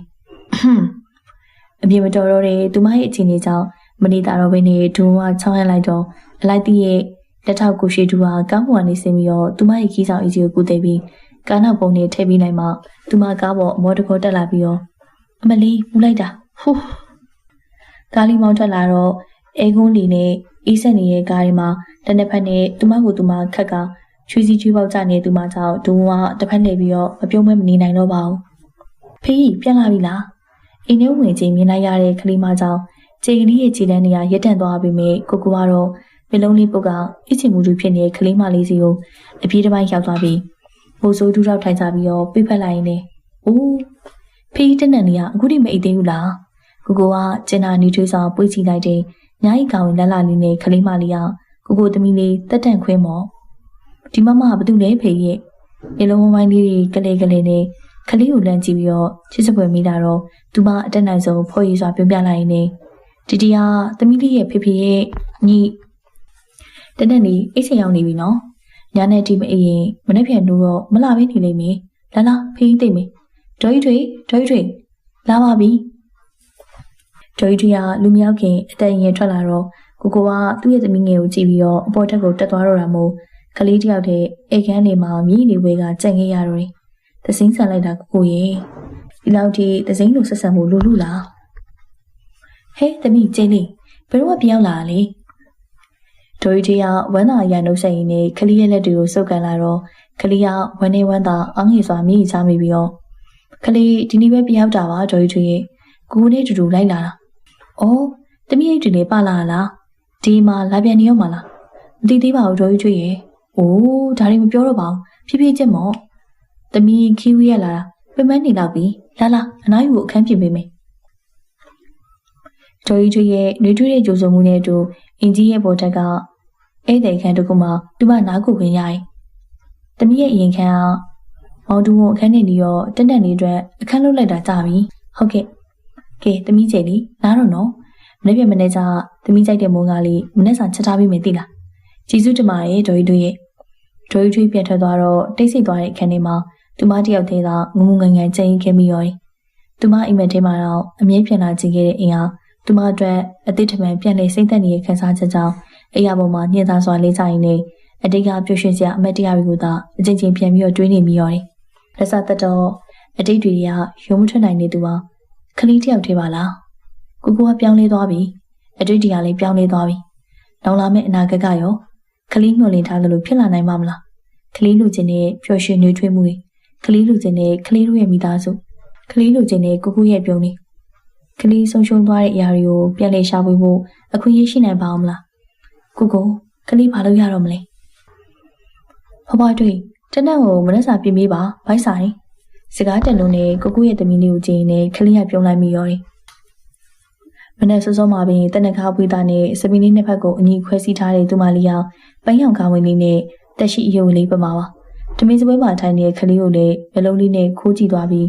စိတ်နေရကြောင်းစကားလာမပြောပဲဒေါ်ကြီးထွေးနောက်ကနေမိကိုခန်းစီကိုလိုက်သွားလိုက်တော့တယ်။တိတ်မကြလိုက်ပါဘူး။ဟာဖေးကြီ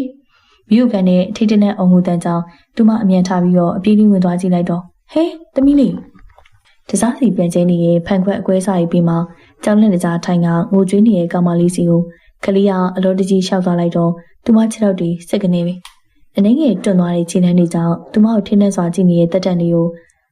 လက်ကန်းကပွေ့ကြည့်ပြီးတော့ထမင်းစပွဲစီရောက်ဘော်ထက်ကနေပြေးဆင်းလာတဲ့ခြေတံနဲ့တူတက်သမီးဘာဖြစ်တာလဲဘာဖြစ်လို့လဲယူတီရဲ့အနောက်ရောက်လာတဲ့ကိုကကလေးစီကနေတက်တန်လေးကိုချက်ချင်းဆွဲပွေယူလိုက်တာကြောင့်ကလေးကိုအနောက်ဘက်ကိုတူးပိတ်လိုက်သလိုဖြစ်သွားတာမို့သူမရိုင်သွားတဲ့ခန္ဓာကိုနေရနဲ့မိကရက်နေလိုက်ရတယ်ကိုကသူမကိုလင်းမကြည့်နိုင်သေးဘဲနဲ့တက်တန်လေးရဲ့လက်ကလေးရဲနေအောင်မြင်သွားတော့ခမမကန်ပြီးလေးလေးမှုတ်ပေးလိုက်ရင်နဲ့လက်ပူလောင်သွားလားဘလို့ဖြစ်လို့လဲတက်တန်ရဲ့ဖေးစိတ်ပူရအောင်တတန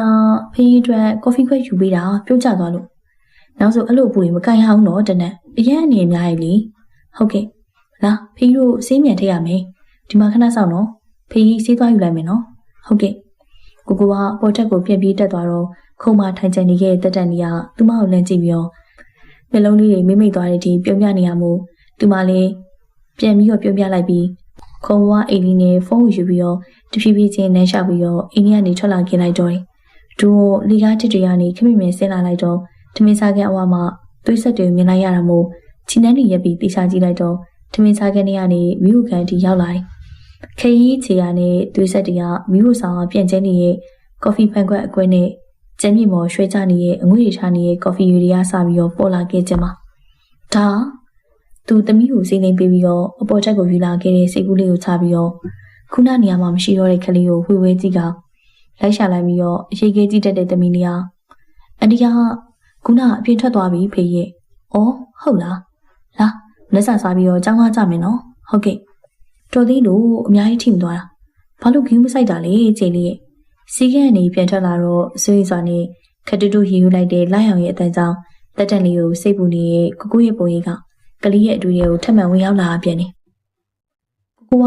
ကလေးကိုဝေးရလို့မချစ်တော့ဘူးထင်နေလာရောက်ရင်ကလေးပြန်လာမိတာမားပြီလားမသိဘူးနော်။သူမကကားဝတ်တင်ပြီးတော့တစ်ဖက်ကကားမောင်းသူနေရာဝင်ထားလိုက်တဲ့လာရောက်အောင်ဝန်းနေရည်တန်ရဲ့မျက်လုံးတွေကိုခက်ဆူဆူကြည့်နေ။ဒါပေမဲ့လည်းပြန်လာဖို့ဆုံးဖြတ်ခဲ့ပြီးလို့လူတော်ရောက်နေပြီမဟုတ်လား။ဘာလဲအခုမှ နောက်တိုင်းရလို့အထုပ်သိမ်းပြီးတော့ပြန်တော့မလို့လားခလေးမပြန်ဘူးလိုက်အောင်ဒါမှပေါ့ငါတီးရတဲ့လောက်တော့မကြခင်မှာတကုံအင်ပါယာလုပ်ငန်းအတွက်ဝန်ထမ်းခေါ်လိမ့်မယ်အခုမှအလုပ်ဝင်မယ်အလုပ်တင်နေရောစီနီယာဝန်ထမ်းတွေရောတကယ်လားလိုက်အောင်တကယ်ပြောနေရလားငါတီးအမတယောက်ကအိရှာဌာနကလေတိတ်မကြဘူးသတင်းကြားလိမ့်မယ်လိုအပ်တာကြီးပြင်ဆင်ထားနေကျင်းဒီဘာလို့တိုက်ပွဲမဆိုင်ခင်နေရလက်နဲ့ချချင်နေရလေလိုက်အောင်ရဲ့အားပေးစကားသူမအတွက်အားတက်သွားစေတော့လေတရိပ်ပြင်းနေတဲ့ကားလေးပြင်ဘက်ကိုသူမငေးကြည့်နေခက်တူတူရီယုံမိသွားတာကကိုဝမ်းသာအရာမကြိုးဆိုရင်တော့ခလေးကဒီလိုလေးပဲကိုနားမှာနေရရင်လေကျင်းနေပါလေလိုက်အောင်ရဲ့ဒါပေမဲ့ကလေးတွေးမိတာကလေးကကိုအတွက်တကယ်ရေးမပါတဲ့လူဖို့တရားလိုကတ်တွေနေမိမှစိုးရင်တာပါအဲ့လိုဆိုရင်တော့ကိုပို့ပြီးတော့ပြင်ပန်းပါလေကျင်းလေးဖေဖေနဲ့ရောတွေ့ပြီးပြီလားမနေ့ကအရန်မိုးချုပ်နေတော့မတွေ့ခဲ့လိုက်ရဘူးမနက်ကထွက်လာတာအရန်စောနေလို့လေဟုတ်လား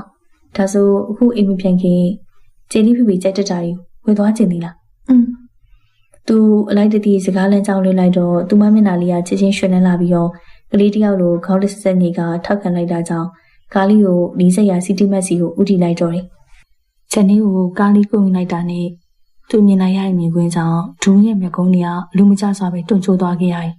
။စေဝင်အောက်မှာရထားတဲ့ကားဖြူလေးပြီးမှအထုပ်ပိုးရင်းနဲ့ခလေးရဲ့ခါးလေးကနေတိုင်းဖက်ထားပြီးတော့အိမ်ထဲဝင်သွားတဲ့သူဟာသူနဲ့လေစိတ်နေသူတော့မဟုတ်ပါဘူး။အခုလိုမတရားရင်းနှီးနေပုံကြည့်ရတာတော့ခြေလေးကလိုက်အောင်နဲ့ဒီ9နှစ်လုံးလုံးမှာအဆက်အသွယ်ရှိနေခဲ့ပုံရတယ်။တိတ်မကြလိုက်ပါဘူး။အိမ်ထဲကနေလိုက်အောင်မရပြန်ထွက်ပြီးတော့သူ့ကားလေးပေါ်တက်ပြီးအင်ကြီးရှိကပြန်နေမောင်းထွက်သွားတော့ကားနောက်ကန်ဒူကိုတစ်ချက်တန်းကြည့်သွားသေးတယ်။ဒူကိုအိမ်ထဲဝင်လာတော့အိမ်ကနေကစူပါမှာပဲထိုင်နေတဲ့ခြေလေးကဖေဖေနဲ့စကားပြောရင်းနဲ့ပြုံးရှင်နေရကနေသူ့ကိုမြင်သွားပြီးတော့ကိုဘာလို့ဒီချိန်ပြောင်းလာလဲ။ဖေဖေဒါစာရွက်တချို့ကြံခဲ့လို့ခဏသွားယူတာမယ်နော်။အေးဒါနဲ့သမီးလေးအခုဒီကိုအပြီးပြန်လာလား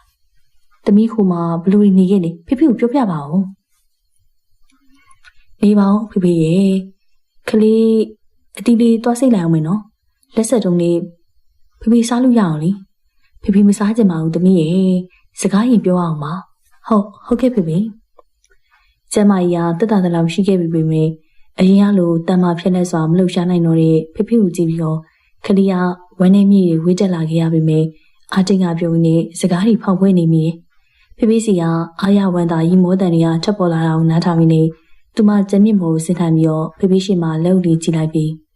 ဖေဖေသမီးကိုရွေရောက်တဲ့အထိကျွေးမွေးပြုစုခဲ့လို့သမီးကကျေးဇူးတင်ပါတယ်နော်ဖေဖေမကြမ်းပါတဲ့အချိန်မှာနှုတ်မဆက်ပဲထွက်သွားခဲ့ပြီလို့သမီးတောင်းပန်ပါတယ်ဖေဖေသမီးကျင်းလေးဘာလို့ဒီလိုလုပ်ရလဲထားပါသမီးရဲ့ဖေဖေသမီးကိုဘယ်တော့မှပြစ်မတင်ခဲ့ပါဘူးသမီးနဲ့သာအမြဲတမ်းဖေဖေချစ်ရတဲ့သားနဲ့သမီးပါပဲကွယ်ဦးတင်ကုန်ရဲ့စကားကြောင့်ကျင်းလေးရဲ့ပါပြမောမြေကြီးမိုးတွေကစီးစင်းကြလာပြီးတော့သူမဖေဖေကိုအောက်ကူတကြီးမှော့ကြည့်တိုင်းနဲ့အခုကစားပြီးသမီးကဖေဖေကိုပြန်ပြီးတော့ဆောက်ရှောက်ပြရစီနော်ဖေဖေသမီးကိုဖေဖေနဲ့ကိုနာမှာနေခွင့်ပေးပါနော်လုံလေးကြည့်ပြီးတော့ငိုကြီးတောင်းမဲ့နေရဲ့ကျင်းလေးကိုကြည့်ပြီးတော့ဦးတင်ကုန်မြေကြီးတွေစုလာမိနဲ့စိတ်လှုပ်ရှားတဲ့တိုင်နဲ့ဒါအမြဲတမ်းသမီးအိမ်မှာပဲသမီးရဲ့သမီးသာဆန္ဒရှိမယ်ဆိုလေဖေဖေတို့ကအမြဲကြိုးစိုးနေမှာပါကျေးဇူးတင်ပါတယ်ဖေဖေရဲ့ကလေးကိုပြန်လိုက်ခံပြီးလို့တကယ်ကျေးဇူးတင်ပါတယ်အခုကစားပြီးတော့ကလေးဖေဖေနဲ့ကိုနာထပ်ပြီးတော့ထွက်မသွားတော့ဘူးကလေးတို့မိသားစုအရင်လိုပဲပြန်နေကြမယ်နော်ဖေဖေဦးတင်ကိုခေါင်းကြီးပြလိုက်တော့ကလေးကဝမ်းသာပျော်ရွှင်စွာပြောရင်းနဲ့ကျမ်းမြေပေါ်ကနေထားပြီးတော့ခုံမဝင်ထိုင်လိုက်ပြီးဖေဖေနှမောင်ချိတ်ကမိရင်းနဲ့နှလုံးနေမိထားလိုက်တော့တယ်အပေါ်ထက်နေကပြရနေဟန်ကိုကျုံးမိရင်ရက်နေတဲ့သူကိုလည်းကျေလီနဲ့ဖေဖေတို့ပြောနေတဲ့စကားတွေအားလုံးကြားပြီးတော့အိမ်နေရာမှာပဲအသက်မဲ့ကြောက်ရွံ့လို့ညီသက်စွာရက်နေမိရောတယ်နောက်တစ်ယောက်သူရှိရ CV ဖောင်တစ်ကိုလှမ်းယူပြီးမကြည့်မိသေးပဲနဲ့အခန်းထဲဝင်လာတဲ့သူကိုအရင်မိုးကြည့်လိုက်ပြီးတော့မြင်လိုက်ရတဲ့သူကြောင့်သူ့လက်ထဲက CV ဖောင်အမြန်ကိုကြည့်လိုက်ရတယ်ထိုင်ပါမင်္ဂလာပါတတိကျမနာမည်ကကျေကလေးပါဒဂုံအင်ပါယာကုမ္ပဏီရဲ့ဝန်ထမ်းသစ်ရွေးချယ်မှုအတွက်ဒူတွေ့အင်တာဗျူးလာဖြစ်ရပါနေသားရောင်စကတ်တူနဲ့အဝါနုရောင်ဖီရှိတ်လေဘင်းပုံလက်ရှိအင်ကြီးအသားပြပြဟာသူမခန္ဓာကိုယ်အလားကိုထင်းထင်းနေစေရဲ့ပြီးစပင်းရှိရှိတွေကိုကြောပြင်မှာဖြန့်ချထားပြီးတော့ ခါဆက်ပြီးကြောမော့စွာထိုင်နေတဲ့ပုံမှာဆွန့်ပြက်ချက်ပြထားပြီးတော့တမားလေးမိန်းကလေးတယောက်ရဲ့တွေ့ပြမျိုးကိုလူကြီးများစုကသူမကိုသဘောကျနေဖြစ်ကြောင်းဒူဝင်သိလိုက်တော့တယ်။မင်းကထိုင်းနိုင်ငံရဲ့ထိတန်းကျောင်းကနေစီးပွားရေးမိသားနဲ့ကျောင်းပြီးခဲ့တာပဲဟုတ်လား။ဟုတ်ပါတယ်။ဒူဝင်မိလိုက်တော့သူမအေးဆေးတည်ငြိမ်စွာပဲအဖြေပေးလာတယ်။ဒါပေမဲ့မင်းလျှောက်ထားတဲ့ယာတူကကိုရဲ့အတွေ့အမှုယာတူနော်။ဒီလုံးကမင်းကြွကျင်မှုတွေကိုဖြုံးတိပြရမကြောက်လား။တခြားကုမ္ပဏီတစ်ခုမှဆိုရင်တော့အင်းဒီထက်မြင့်တဲ့ယာတူနဲ့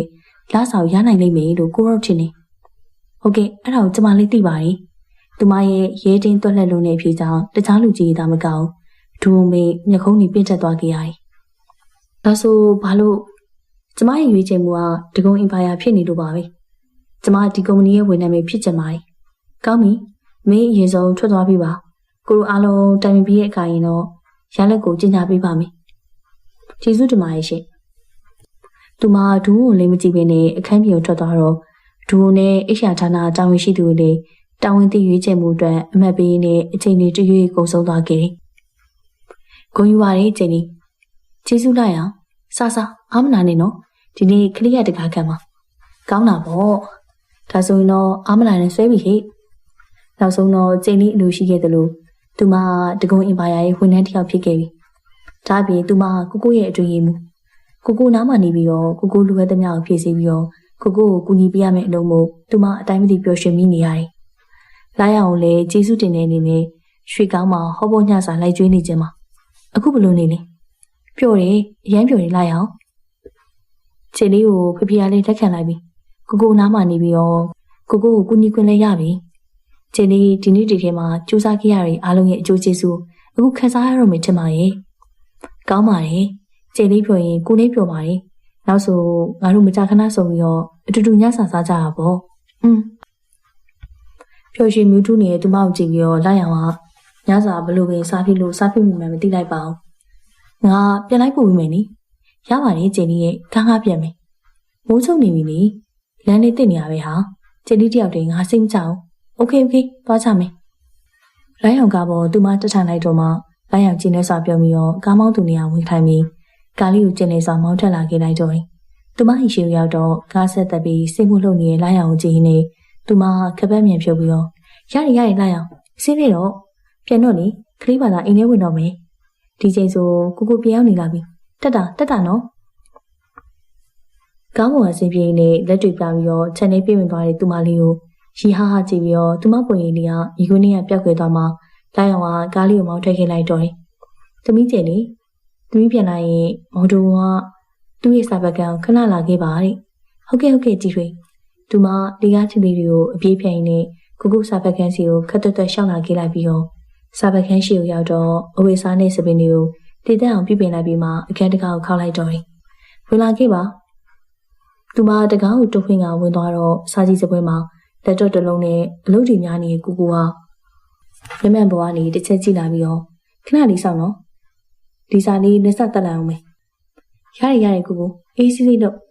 သူမကိုရှိရခုံမှာအတားလေးဝင်ထားလိုက်ပြီးတော့အလုပ်ကိုအာရုံစိုက်နေကိုငေးကြည့်လိုက်မိရောတယ်ခုံဝိုင်းမျက်မှန်လေးနဲ့အနှိမ်ရောင်ခိုင်းအောင်မှာကိုရဲ့နှာနဲ့ကြွအားထင်းနေရောတယ်မျက်ခုံးတူအောက်ကကိုမျက်လုံးကြီးတောက်လေးတွေကဘေးချင်ရမျက်မှန်တူရသွားပါလိဒါပေမဲ့လည်းမျက်မှန်တထားရဲ့ကိုကပုံမှန်ထက်ပို့ပြီးတော့တည်ငြိမ်ရေးချက်ပုံပေါ်နေရတော့ပြောစရာပဲလူလိမ့်မှာမဟုတ်ပါဘူးကိုပြောချင်ရှိလို့ခေါ်ခိုင်းလိုက်တာဟုတ်ကဲ့လက်တော့ပေးရင်လည်းကိုဆိုလာတော့သူမခေါင်းကိုဆက်ပြီးတော့အလေးနဲ့နားထောင်လိုက်ပြီးရောတယ်မနေ့ပြန်အလုပ်စာစီရမယ်ရက်ဟုတ်လားဟုတ်ပါရဲ့ကိုမင်းကိုဒီလိုကိုထွက်စေခြင်းနဲ့ခြေလီအံ့ဩမြင်သက်သွားတယ်ကိုကသူမနဲ့အတူလို့ကိုသူမလိုပဲစိတ်လှရှာနေလိမ့်မယ်လို့သူမတွေးထားခဲ့မိတာအလိုအတွက်လိုအပ်တာတွေကိုလမ်းပြပေးမယ်သင်ကြားပေးလိမ့်မယ်လို့သူမမျှော်လင့်ခဲ့မိတာစပင်မလုပ်ရသေးရဲ့အလုပ်ကိုထွက်ပါရဲ့လားကိုရဲ့ဘာကြောင့်လဲကိုခလေးအလုပ်တောင်စမလုပ်ရသေးဘူးလေဘာကြောင့်ခလေးကိုအလုပ်ပြန်ထွက်ခိုင်းရတာလဲဒါအစိုးရမိနစ်လိုက်ပတ်တဲ့အလုပ်မဟုတ်ဘူးလေကျင်းလေးရဲ့ဒါပေမဲ့ခလေးဒီလုပ်ကိုရည်ချင်းနဲ့ကိုရရလေခလေးကြိုးစားတော့မကြည့်ရသေးဘဲနဲ့လက်လျှော့ရမှာလားကိုကအတိတ်ပဲမရှိတာပဲမင်းထွက်ပြောနေတာကျင်းလေးရဲ့အတွေ့အမှုဆိုတာလွဲသမျှအလုပ်ကိုအကုန်လိုက်လို့ရမှာမင်းထင်တယ်လို့လက်ကူနေမှာမဟုတ်ဘူးနော် ဒါကြောင့်အခုရီးယားတခြားကုမ္ပဏီတွေမှာမင်းနဲ့ကိုက်ညီရာထူးရှောက်ကြည့်တဲ့နေကိုခလေးကခလေးမဟုတ်တော့ဘူးဘာကောင်းနေမကောင်းဆိုတော့ကလေးခွဲခြားနိုင်ပြီဘာလို့လုပ်ချင်တယ်မလုပ်ချင်ဘူးဆိုတော့ကလေးကိုယ်တိုင်ရွေးချယ်နိုင်ပြီမင်းဘဝကိုမင်းရွေးချယ်နိုင်တာငါသိရဲ့ကျင်းနေဒါပေမဲ့ဒါငါလို့မင်းငါလို့ထိလိုက်ပြီးတော့မနှောက်ရှက်သေးဘူးတူဝန်ပြင်းတဲ့စွာစကားဆိုလိုက်ပြီးမှမြေးတွေဝေဝေကသူ့မျိုးကြည့်နိုင်စွာကြည်နာတဲ့ကျင်းလေးရဲ့အကြည့်တွေကြောင့်တတိဝင်သွားပြီးတော့တကူပြောရင်ပြင်းလိုက်ပြီးမေသူမထိုင်နေရနေဝုန်းနေထိုင်လိုက်ပြီးတော့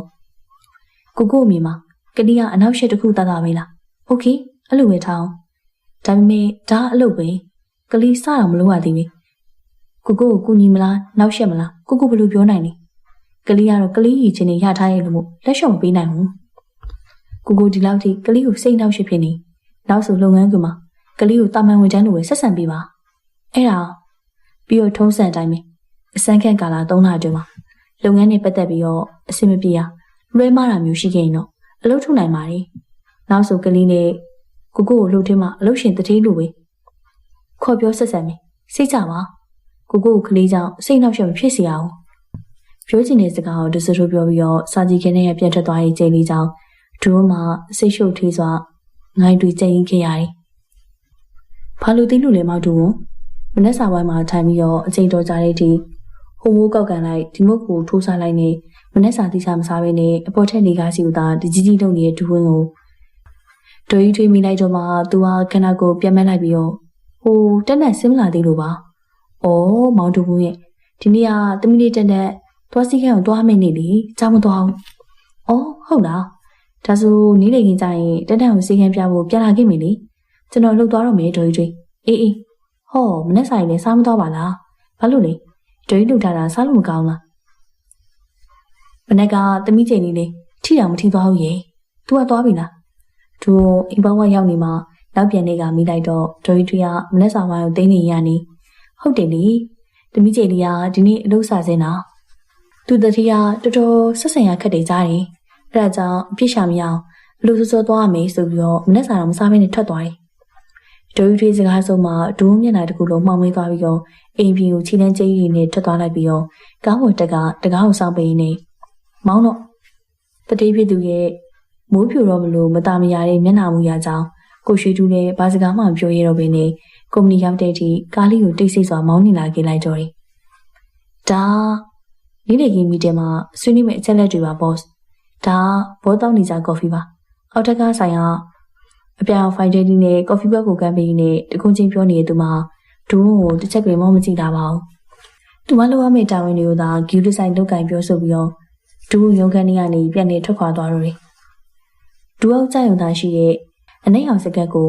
ပန်းနူအောင်ဘလောက်အင်ဂျီလက်ရှိနေတွဲဖက်ဝစ်စိပြီးတော့ပန်းစီအောင်ရင်တောက်ဖက်နဲ့သူမယူရှင်းတဲ့ပြင်စင်နေတဲ့ထင်းရှင်းနေရောတယ်ဒူးရုံခန်းပြင်ဘက်ကသူမရဲ့အလုပ်စပွဲကိုလိုက်ကချမထားတဲ့မှန်နေရနေရနေဓာတ်ရိုက်နှမ်းမြင်နေရတယ်လို့သူမရှိရနေအကြောင်းမရှိအကြောင်းရှာဖျက်သွားနေကြတဲ့အမျိုးသားဝန်ထမ်းတွေရဲ့အကြည့်ရုံနဲ့သူမမြင်ချင်မှအစုံပဲသူမကတော့ဂရုမပြုမိတာပဲလားဥပိ္ပခါပြူထားတာပဲလားတော့မသိပါဘူးလက်တော့သာအာယုံဆိုင်နဲ့သူမရဲ့လက်ချောင်းလေးတွေကလျင်မြန်စွာလှုပ်ရှားနေခဲ့ကြတယ်ဟူးသူမပြီးသွားတဲ့ဖိုင်တွေကိုဂရုစိုက်ဖတ်ကြည့်ပြီးတော့တကယ်ပဲကျွမ်းကျင်သူတယောက်လိုစနေတကျပြင်ဆင်ပေးထားတာကိုတော့သူငင်းလို့မရပါဘူးကြည့်ရတာကလေးကတကယ်ပဲဒီနေ့တည်းရဲ့မှာအရေးချင်းပြအောင်စူးစမ်းတင်ယူခဲ့ပုံရပါတယ်။သူမကလိုထူးချွန်ထက်မြက်စွာအရွယ်ရောက်လာတာကိုမြင်ရပြန်တော့သူလူမကြမှုတွေကြားပဲဝမ်းသာမိရပြန်တယ်။ငငယ်ကအရှက်ကြောက်ကြည့်ပြီးနေရာတကာဝမ်းနဲ့တင်ငယ်တွေတက်တဲ့သူမလေးရဲ့အနာဂတ်ကိုသူအများကြီးစိုးရိမ်ပူပန်ခဲ့ရတယ်မဟုတ်ပါလား။အခုတော့သူမရဲ့ပြောင်းလဲမှုအကြီးကြီးကြောင့်သူအော်ဝမ်းသာရတဲ့အပြင်မနေ့ကသူ့ဘက်ကအလုံးကျုံပြောဆိုလိုက်မိရဲ့စကားချမ်းတွေအတွက်လည်းသူအလိုမဲစိတ်မကောင်းဖြစ်မိသွားတယ်။နေ့လေကီမီတင်ပြီးတော့လုပ်ငန်းရှင်တွေနဲ့တူနီးလည်စားဖို့မလွဲမရှောင်သာထွက်သွားလိုက်ရတာမို့သူမကိုစကားပြောဖို့အခွင့်မသာလိုက်သလိုသူမကလည်းသူ့ခန်းထဲကထွက်လာနေအခန်းထဲကိုဝင်သွားလိုက်ပြီးတော့စပွဲပေါ်ကဆောက်ရွက်စားတဲ့နဲ့ကော်ဖီခွက်တွေကိုတန်ရှင်းနေရတာမို့ဒီတိုင်းထွက်လာခဲ့လိုက်တော့တယ်။ဒီနေ့အကျိုးတူပူပေါင်းမှုအတွက်ဝမ်းသာပါတယ်မောင်တူဝင်ခွင့်ရပါတယ်ဦးသူကကျွန်တော်တို့တကုံအိမ်ပါရလေ ဘုသူကလိုအခွင့်မြင်တဲ့စီးပွားရေးလုပ်ငန်းရှင်မျိုးနဲ့လက်တွဲခွင့်ရတာဂုဏ်ယူမိပါတယ်။အချင်းချင်းတွေပဲဒါတွေပြောမနေပါဘူး။လာစားကြတာပေါ့။လာသုံးဆောင်မအောင်ဘုသူကသူနေလေစာစားပြီးတော့သူ့ရဲ့လက်ထောက်ရွှေထူးကိုစိတ်ကလေးအတွက်နေလေစာပါဆယ်ဝယ်ခိုင်းလိုက်ပြီးမှကုမ္ပဏီကိုပြန်လာခဲ့လိုက်တော့တယ်။ခါခဏရဲ့ဒူးရဲ့အမိကြောင့်ရွှေထူးကကားရိုက်ပေးလိုက်ပြီးတော့နောက်ကြည့်မှန်နေခိုးကြည့်ပြီးတော့သူ့တတိတနေရာကိုဆူဆိုက်ကြည့်နေရမို့လမ်းကြည့်ပြီးတော့မြင်လိုက်ရတဲ့မိခွေးကြောင့်ခေါင်းကျိန်သွားခဲ့ရတယ်။ကုမ္ပဏီရဲ့အရှိဘက်ကတစ်ပင်ရီအောင်ကားပါကင်မှာထွေးရထားတဲ့ကားဖြူလေးရဲ့မှာဘာကာတစ်ခုကိုအပါတရစားနေတဲ့ခြေကလေးနဲ့သူမကိုကော်ဖီခွက်ကင်ထားပြီးနဲ့စကားပြောကရီမောနေရဲ့လာရောင်မင်းတတိဒါဆိုဒါရီဖလွတ်ပြစ်လိုက်ခက်ပြက်ပြောပြီးတော့ကားပေါ်ကဆင်းပြီးရုံးထဲကိုဝင်သွားတဲ့တတိကြောင့်ရွှေထူးတဲ့ကားလေးကိုပါကင်ထိုးပြီးတော့အထုပ်ပိုးတွေဆွဲထုတ်ယူပြီးတော့အနောက်ကနေအပြေးလေးတိုင်းလာခဲ့ရတယ်။ကိုပြန်လာပြီငါသွားတော့မယ်နော်ကျေးဇူးတင်ပါတယ်။နေတကယ်ဝါရဲ့လား။ဝါတယ်ငါသွားပြီနော်။စားတဲ့စားပါကားကိုချပြီးတော့တီရှူးနဲ့ပါဇက်ကိုတုံးရင်းနဲ့ကားပေါ်ကဆင်းပြီးကုမ္ပဏီရဲ့ပြန်ပြေးဝင်သွားတာမို့လိုက်အောင်ကားပေါ်ကနေစိတ်မောစွာလမ်းကြည့်နေကြံခဲ့ရတယ်။ဝင်ခဲ့ပါအထက်ကစကားတန်တူပြပြမို့ကလေးအသက်ဝအောင်ရှူပြီးမှတကားကိုတုံးခွေကဝင်လာခဲ့လိုက်တော့တယ်။အကန်ထဲဝင်လာတဲ့သူမကိုတစ်ချက်မောကြည့်ပြီးဘာကိစ္စရှိလို့လဲဒါဘော့စ်အတွက်ကော်ဖီပါမမလာပြောထားခဲ့တာနေ့နေ့တစ်ချိန်ကော်ဖီတောက်တယ်ဆိုလို့ကျမအောက်ဆင်းဝင်လာတာပါပြီးတော့ဒါကလက်မှတ်ထိုးပေးရမယ်အစားရစာရန်နေပါဘော့စ်ထားခဲ့သူမဖိုင်တွဲလေးကိုစပွဲကိုတင်ပြီးကော်ဖီခွက်ကိုကမ်းပြီးလိုက်ပေမဲ့ကိုကလှမ်းမြူတာမို့ခုံလေးပေါ်ပဲတင်လိုက်တော့ဘေးကစာရွက်တချို့ရှော့ကျသွားခဲ့ရတယ်။အိုးတတိထားကိုသူမကျမ်းမိမော်ကြနေတဲ့စာရွက်တွေကိုကောက်ဖို့ထိုင်ချလိုက်တဲ့အချိန်မှာစပွဲစုံမှာတင်ထားမိတဲ့ကော်ဖီခွက်ကသူမပေါ်ပြုတ်ကျတော့မှလဲမြင်လိုက်တဲ့ဒူဝါသူလက်နဲ့ကော်ဖီခွက်ကိုလမ်းပုတ်ထိုးလိုက်တာကြောင့်ကော်ဖီပူပူတွေကချိန်လေးကိုပေါ်ကျမလာဘဲနဲ့ဒူဝလက်အရေးပြားတွေကိုလောင်ကျွမ်းသွားခဲ့တော့တယ်။ရေခဏနေအောင်ကိုသူမထိနေနေစားအခန်းမြုံပြေးထွက်သွားပြီးတော့တိတ်မကြခင်ရေးဆွထားတဲ့ဖြူအောင်တပတ်လေးကိုကန်ပြီးတော့ပြန်ပြေးဝင်လာပြီးတော့မြည်ရဲနေတဲ့ဒူဝလက်ကိုကပပတုပ်ပေးနဲ့မြေရီစီကြလာပြီးကလေးမကောင်းတာပါဘျူးဆိုင်ပြီးတင်ရမှာအခုကိုလက်ကအများကြီးပူလောင်သွားပြီကိုဘာမှမဖြစ်ပါဘူးဘာလို့ဘာမှမဖြစ်ရမှာလဲဒီမှာကြည့်ပါဦးမြည်ရဲနေရပဲကိုအရန်နာနေလိုက်ရင်ဘာလို့ငိုနေရလဲကိုတကယ်ဘာမှမဖြစ်ပါဘူးဆိုမြေရီထက်ကြလာပြန်နေသူမကိုချောမော့တယ်လို့ဒေသန်လေးနဲ့ပြောလိုက်တော့မှသူမကမြေရီဖြန်းပူကြလာရင်နေကိုခလေးကိုမညာပါနဲ့ခလေးတိပါတယ်ကိုရန်နာနေတော့မှစီကမြန်သွားပြရအောင်နော်ကိုလာပါစီကန်းသွားရအောင်နော်လို့သူမတစတူးစိတ်ခေါ်တော့သူလည်းမတက်တာလေဆိုတော့သူမလူကြောင့်ခေါင်းကြီးလက်ခံပြီးတော့လိုက်လာတော့မယ့်အချိန်မှာပဲနောက်ရက်သူလိုများဖြစ်သွားလားအီဂရီခေါင်းဝမှာမိရဲ့နေရဲ့မျိုးသမီးကချိန်လေးနဲ့ကိုကိုကြည့်ပြီးတော့သူမရဲ့အယောင်ရင်းရင်လုပ်ခန်းတွေကိုတုတ်ကွေးကပြောပြလိုက်နေပါလေတကယ်ပဲနောက်ရှက်မိတယ်လို့ဖြစ်သွားလားအီဂရီမင်းဘာကိစ္စရှိလို့လဲရှင်မင်းနေတာတုံရဲ့ရှင်မင်းကျမကိုရုံးခန်းကိုလာခဲ့ဖို့ပြောထားတာလေဒါဆိုကျမအပြင်ထွက်နေလိုက်ပါမယ်စကားပြောလိုက်ကြပါအောင်ကျေဒီကကိုကိုရဲ့လက်ကိုအသာလုပ်ပြီးတော့လိုက်တည်အပြင်ထွက်လာဖို့ပြင်လိုက်ပေမယ့်အခန်းပေါ်မှာရက်နေတဲ့သူမဖယ်ပြီးပြီးနဲ့ကျေလေးကိုကြည့်ပြီးဘေးကဒိုးရဲ့အတွင်းမှုတင်လာလှတာပဲဒိုးကိုကော်ဖီတစ်ခွက်လောက်ယူခဲ့ပေးပါအောင်ဟုတ်ကဲ့ကျေကလေးပြန်ထွက်သွားတော့အီဂူရီကဒိုးနာလျှောက်လာပြီးတော့သူမရဲ့ပြင်းပြရဲ့ရနံ့နေနဲ့ခန္ဓာကိုယ်လေးကိုစပွဲမောင်မီကရက်လိုက်ပြီးတော့ရှင်တွေးမှုအသေးကိုအတော်လေးသဘောကျပုံမင်းနော်ဘယ်လုံးထဲမှာအယောင်တွေတစ်ဖြက်ဖြက်လက်နေဒီတခါမင်းလူလာဘယ်လောက်လဲ200သူမဒုံးရဲ့ပခုံးမီနဲ့ခက်ချက်ချက်ပြောလိုက်တော့ချက်ချင်းကြောက်စရာပုံမတကောင်လိုမြင်တွေးလိုက်ရတယ်လို့ရှောက်ထွက်သွားပြီးတော့သူ့ကောင်မဝင်ထိုင်ပြီးချက်လက်မှတ်ကိုဟီးပေးလိုက်ပြီးတော့တော်လို့ရပြီလားကော်ဖီလေးတော့တောက်သွားအောင်မယ်လေသူများတကူးတကလာပူရတာအခန်းတကာကိုခောက်ပြီးတော့ကော်ဖီကလေးကင်ပြီးခြေကလေးကပြန်ဝင်လာတော့စူပါမှာခြေထိုင်ပြီးတော့သူမစီလက်ကမ်းပေးနေတဲ့အမျိုးသမီးစီကိုရှောက်သွားပြီးတော့ကော်ဖီခွက်ကိုပေးလိုက်ရင်မျက်နှာတီနဲ့ကြောက်လူထိုင်နေတဲ့ကိုတစ်ချက်ကြည့်လိုက်ပြီးကိုထွေးဖုံးဆက်တယ်တက်ကိုသွားစိတ်ကန်းပြဖို့โอเคသွားကြတာပေါ့ငါအလို့ရှိသေးလို့သွားနေပြီအီဂရီမင်းကော်ဖီအေးစစ်တောက်ပြီးမှပြန်မှာချိန်နေလားဟုတ်ကဲ့ကိုသူမကအေးဆက်စွာပြောပြီးတော့ဒုံးဝထွက်သွားတော့ခုံမတင်ထားတဲ့ကုံကြီးကိုယူပြီးအနောက်ကနေခက်တက်ပြေးလိုက်သွားတဲ့ကောင်မလေးကိုလှည့်ကြည့်ပြီးအီဂရီလက်သီးကိုတင်းနေအောင်ဆုပ်ထားလိုက်မိရောတယ် အကမ်းမြူရောက်တော့သူ့ရဲ့ခြေနဲ့နေကိုအရှင်လျှော့လိုက်ကအဲ့ဒီမင်းကလေးမိလာတော့မှပုံမှန်ဆက်လျှောက်သွားတဲ့ဒူးရဲ့အပြုတ်မှုဟာသူမရဲ့ဒေါသကိုနှစ်ဆတိုးစေသူမနဲ့ဆိုအမြဲတမ်းကြောက်တရွလို့မတုံမလုံးနေတတ်တဲ့ဒူးဟာဘာလို့ဒီမင်းကလေးကိုအခုလိုတိတာစွာအေးပေးနေရလဲကျင်းနီသူမအဲ့ဒီကျင်းနီလားဒူးဖေရဲ့မွေးစားသမီးဒူးနဲ့အတူကြီးပြင်းလာခဲ့တဲ့အဲ့ဒီကလေးမဇာဘူးနေရဲ့နာမည်နဲ့သူတို့နှစ်ယောက်ရဲ့ယဉ်ကျေးမှုကိုဆက်ဆက်ကြည့်လိုက်ပြီးတော့ဧကရိယာတုံ့လောက်သွားမိရတယ်ဒီမင်းကလေးဒူးကိုနောက်ပြန်ရောက်လာပြီဆိုရင်တော့သူမလူချင်းနဲ့ဒူးရဲ့နှလုံးသားကိုရယူဖို့ပို့ပြီးတော့ခက်ခဲလာပြီလိမ့်မယ်မဟုတ်ဘူးဒါမျိုးမဖြစ်ရအောင်ငါလက်မခံနိုင်ဘူးတနေ့ကြောက်တဲ့ဖေးတက်သွားမလို့ချင်တော့အိမ်ပြန်မယ်စေကန်းပြင်မှာကြောက်လန့်စွာအိုဟိငူချင်းရဲ့တက်နေကြောင်းဒူးကခေါင်းတွေပါထူပူလာခဲ့ရတယ်တက်နေဒီမှာကြည့်အန်တီကိုကြည့်တက်နေသွားတွေကြိုက်နေရတာလေတက်နေသွားတွေမှာပိုးကောင်လေးရှိနေလို့ဒီစေကန်းကဒေါက်တာလေတက်နေသွားတွေကပိုးကောင်လေးကိုဖယ်ပြီးမှလိမ့်ပါတယ်မကြောက်ရအောင်နော်တကယ်လားတကယ်ပေါ့တက်နေရဲ့အန်တီကဘာလို့လိမ်ရမှာလဲတက်နေသွားတွေမှာပိုးကောင်လေးအများကြီးရှိနေနားနေမှာစိုးလို့ဖေးရမအားရကြနေစေကန်းကိုခေါ်လာပေးရလေပြီးတော့တက်နေစေကန်းပြပြီးရင်ဖေးရပြမမှုတွေလိုက်ကျွေးဦးမာတယ်နော်ဟုတ်လားဖေးဟုတ်တယ်ခြေလေးရဲ့အကူကြီးကြောင့်ဂျီမီကြတော့ဘင်းနဲ့စေကန်းလေးကိုပြုံးရွှေ့ဆောင်ဝင်သွားတဲ့တမီးဖြစ်သူကြီးနဲ့ဒူကခဏနဲ့ပြုံးလိုက်ပြီးရောတယ်အရင်ကသူ့ရဲ့ဂူးဆိုင်ကာကွယ်မှုတွေနဲ့ကြီးပြင်းလာတဲ့ခလေးကအခုတော့ခလေးငယ်တယောက်ကိုတော့ပြန်ပြီးတော့ဂူးဆိုင်ပေးနေနိုင်ပြီပဲတနန်စေကန်းပြပြီးပြန်မှသူကလေးပေးထားတဲ့အတိုင်းပဲကလေးနဲ့တနန်ကို